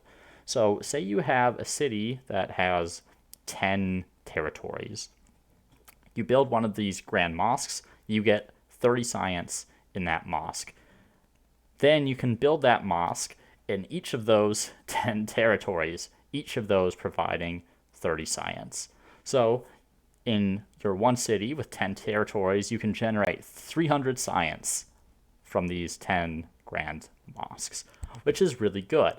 In reality, you're probably not going to have 10 territories attached, but the Grand Mosque does make for a natural synergy with someone like the Mayans from the previous era, because the Mayans have the kuna, which benefits in production from the number of territories they have attached to their city. So the kuna not only benefits from those territories, but then if you go into the Umayyads in the medieval, it means you're also benefiting in the science department from getting all these grand mosques. Some other combinations are people like the Zhou, who are able to get more outposts attached if they so choose, because the stability penalty on their districts is reduced, meaning they can support more attached outposts. They can also combo well with people like the Olmecs, who generate that extra influence in the ancient eras, which means they could potentially have more territories attached to their cities. So the Grand Mosque, very good if you're going for that sort of tall play style where you have a lot of attached outposts on your cities. The one thing you should be careful, though, if you're pursuing that play style, is that it's going to make you more vulnerable to things like pillaging. So make sure that you have an army that is set to intercept opponents. And speaking of armies, the emblematic unit for the Umayyads is the Haras. This is a 36 strength cavalry unit, not heavy cavalry, so they don't get charged. It is 3 horsemen requirements. There is no technology cost, so you can build these as soon as you enter the medieval. But their trait is questionable. They have this thing called enforcers, which drains extra stability during sieges. And I believe this might have an impact on how long it takes to siege cities down, in that it reduces sort of the attrition on units in the cities. I haven't been able to test that, but I think that's what they're going for with this. So I believe the idea is that you use these haras to siege down a city without actually attacking the walls a little bit faster, which means that in order to push you off, the enemy has to launch a sortie where you can use the haras in the field rather than trying to push into the city walls. And this is a really interesting concept, but in practice, I don't think the enforcer's ability actually does enough to make the haras useful, because although you can, siege the city down faster, if you're relying on starving your enemy out, it means they can bring up reinforcements. Whereas if you just go for a siege and attack right away, the enemy doesn't have that option unless there's an army already in range. So The Haras's ability to drain stability during sieges, well, I think conceptually is interesting. It just takes too long to starve defenders out to practically be useful in most situations. And the 36 combat strength doesn't really give them an advantage over anything. So even if they're able to draw their enemies out into a sortie, they're not really going to perform any better than any other unit that you have at your disposal. So, that being said about the Haras, I place the Umayyads in the A tier, despite the weaknesses of the Haras, because the science generation of the Umayyads is really, really good. And it combos really well with a lot of other cultures. So there are a lot of cultures that are going to feel comfortable coming into the Umayyads in the next era. And it can boost your science output pretty significantly. But they also make up for the weakness of the Haras in that they can get enough science in order to get access to arquebuses early. And that really benefits their ability to both go on the offense and to defend themselves. So the Umayyads have good culture combinations. They're able to generate a really sizable amount of science that can propel you through the science tree very rapidly, and they get that critical access to gunpowder and era early. So the Umayyads I've placed in the A tier. With the addition of the Umayyads, this brings us to our final tier list. We're going to summarize all these cultures in about 10 to 15 minutes just to reiterate some of the key points. We're going to start with the S tier and work our way down the list. The order in which the cultures appear within the tiers doesn't represent relative strength, it's just alphabetical, the order in which I sorted them as I went through the video. First up, we have the Khmer. The Khmer take the only S tier slot for the medieval era. Everything about this culture is well above average, and they can combine with just about any culture and be effective. The +2 industry per worker is relevant for the entire game, as you will almost always need workers, and you will get more population, and therefore workers, as the game goes on. Meanwhile, the beret is a self-contained feedback loop that gives you more food per district, allowing you to get more pops. And the beret gives you more industry per population, enabling you to build more quarters, which enables you to sustain more pops, which lets you build more quarters, and so on. Finally, the Danvigaja is one of the best units in the medieval era, having a massive 42 combat strength with a ranged attack, allowing you to blow over pretty much any enemy in the medieval and siege down cities. With the Khmer, you are always going to be above average, and you will always be able to do well regardless of your situation. Bringing up the first culture of the A tier is the Byzantines, and the Byzantines have a consistent ability to generate a large sum of gold so long as they have access to horses, either of their own or through trade. Preferably of their own, however.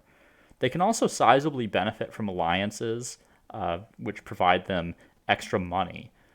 What puts the Byzantines up to the A tier, though, is the Varangian Guard, which is arguably the best overall unit of the era because of where it unlocks.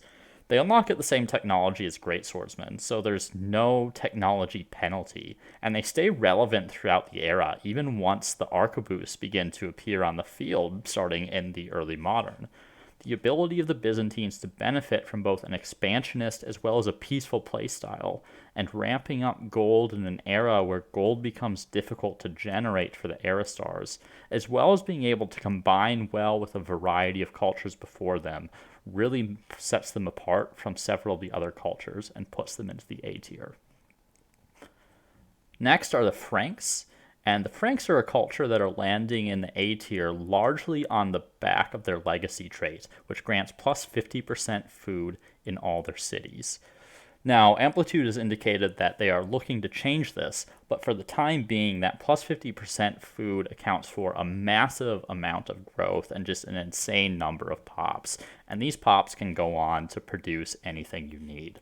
Now, the Franks are drawn down a little bit because of their emblematic unit, the Francae Militae, which suffers from being cavalry, which means they can't really siege cities effectively. The Scriptorium, on the other hand, the emblematic quarter, is okay. It provides a few of the outputs you're interested in: science, faith and influence, but it doesn't do this particularly effectively. It's just an okay district. Because the aesthete stars aren't too difficult to reach yet in the medieval era, and more pops means more influence, the Franks shouldn't have any trouble reaching the era stars, and higher population just makes the Franks really versatile.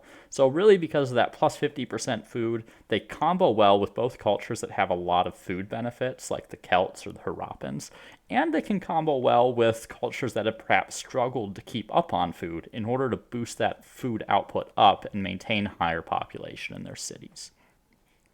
Finally, rounding out A tier are the Umayyads, who are a science culture with their ability to generate science based on the number of territories an empire controls. The Umayyad trait gives plus 10 science for all territories under your control, which can be the equivalent of an entire city's worth of researchers when you first get the trait. Meanwhile, the Grand Mosque provides more science in a city based on the number of attached territories, which combines really nicely with previous cultures that go for a tall playstyle with big cities, like the Mayans. While the Harass's cavalry designation and relatively low combat strength make them subpar units, the Umayyads are able to tech up to the next era for early access to gunpowder, as well as other technologies that boost their FIMs. All told, because of that ability to get up to the next era, and their ability to generate a lot of science, far more than anyone else in the era, puts them up to A tier. The Ghanaians are our first B tier culture. The Ghanaians as a merchant culture are even more heavily incentivized to trade, with their legacy trait providing plus 5 money per access to luxury resources, and that comes whether it's through ownership or through trade with a partner. This even farther combines with the Ghanaians' luxuries market, which provides plus 3 money per trade route. The Ghanaians can produce a lot of money, which makes them extremely effective at a gold buyout strategy, particularly when they're combined with the Achaemenids or with the Carthaginians. The Maharis emblematic unit is a cavalry that doesn't have any resource requirement that gains a bonus against other cavalry. While it's not relevant in all situations, there are some scenarios in which you can see significant benefits, like facing down the Mongols. The Ghanaians, because of their ability to generate a lot of cash and combine well with other cultures that might pursue a buyout strategy, earns them a B tier, even though the value of money has decreased overall since the open depths. Next up in the B tier are the Norsemen, and the Norsemen thrive or wither largely based on the geography of the map, with their legacy trait providing plus 2 CS on naval units and plus 3 naval unit speed, an emblematic harbor quarter, and their longship emblematic unit. Everything they have revolves around water-based gameplay. There will be plenty of games in which this is not effective, but in games with large quantity of water separating players, the Norsemen are going to become significantly more viable.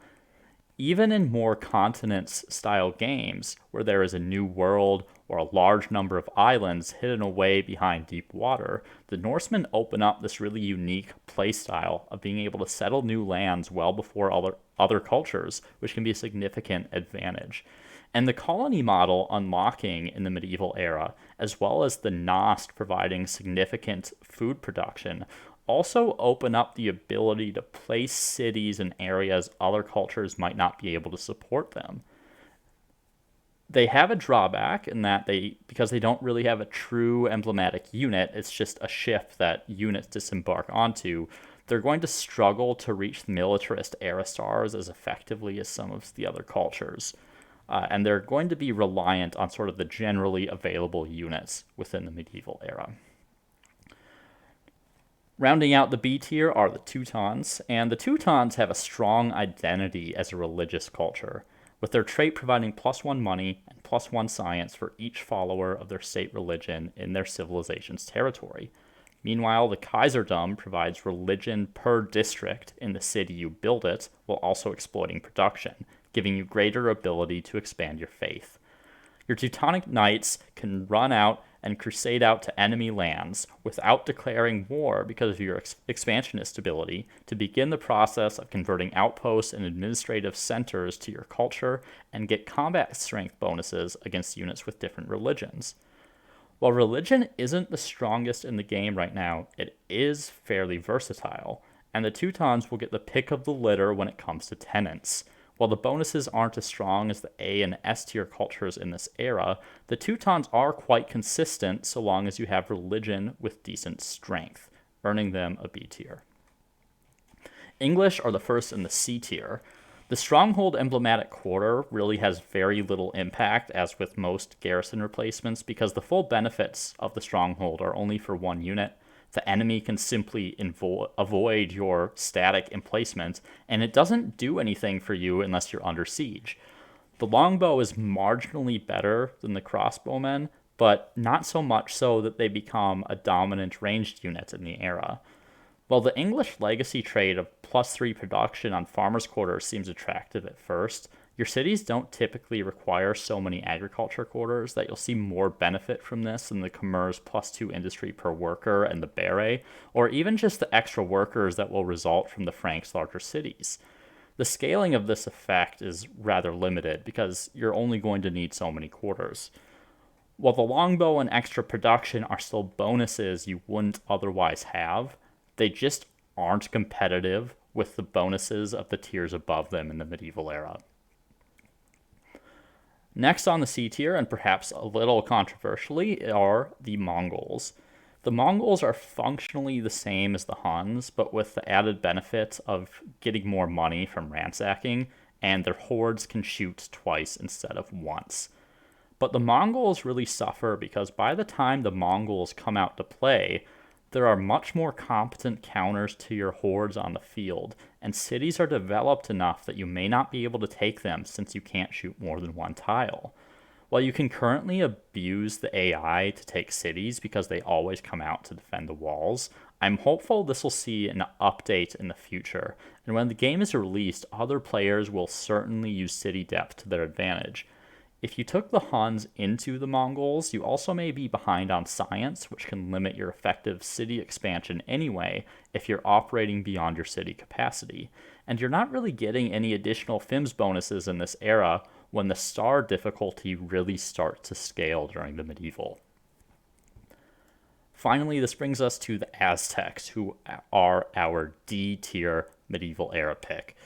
The Aztecs have this ability to modify the unit industry cost by minus 25%. And you might look at that and think this has some potential to scale. But it is also a strictly worse version of the Mycenaeans in the ancient era, who get the same effect, and they get veterancy effects. There are possibilities to stack this later in the game, but how much is it really going to matter that you're producing units for minus 75% production compared to minus 50% production? Particularly if half of your eras you didn't make any choices that give you additional outputs or help you support your cities. If the Aztecs had something else going for them, you might be able to take this trade and run with it in later eras, but the sacrificial altar is simply well below average for an emblematic quarter that comes that late in the game. And the Jaguar warriors, which should be the strength of the Aztec as a militarist, have the lowest combat strength of any emblematic unit of the ancient era. There's perhaps like a niche strategy of picking the Celts into the Aztecs to swarm the battlefield with Jaguar warriors, but the Celts just have so many better options that this would be a last resort. So the Aztecs don't really have a niche that they fill very well, and while the 25% unit industry cost modifier may have some potential to scale, the trade-off is that you pretty much don't get anything from the Aztecs in the medieval era, and that's why I'm putting them in the D tier. Thank you once again for watching this video on the medieval era. Within the next few days, I will be coming out with the pre-modern era tier list for the beta, so keep your eyes open for that. In the meantime, I hope you enjoyed the video, and I will see you next time.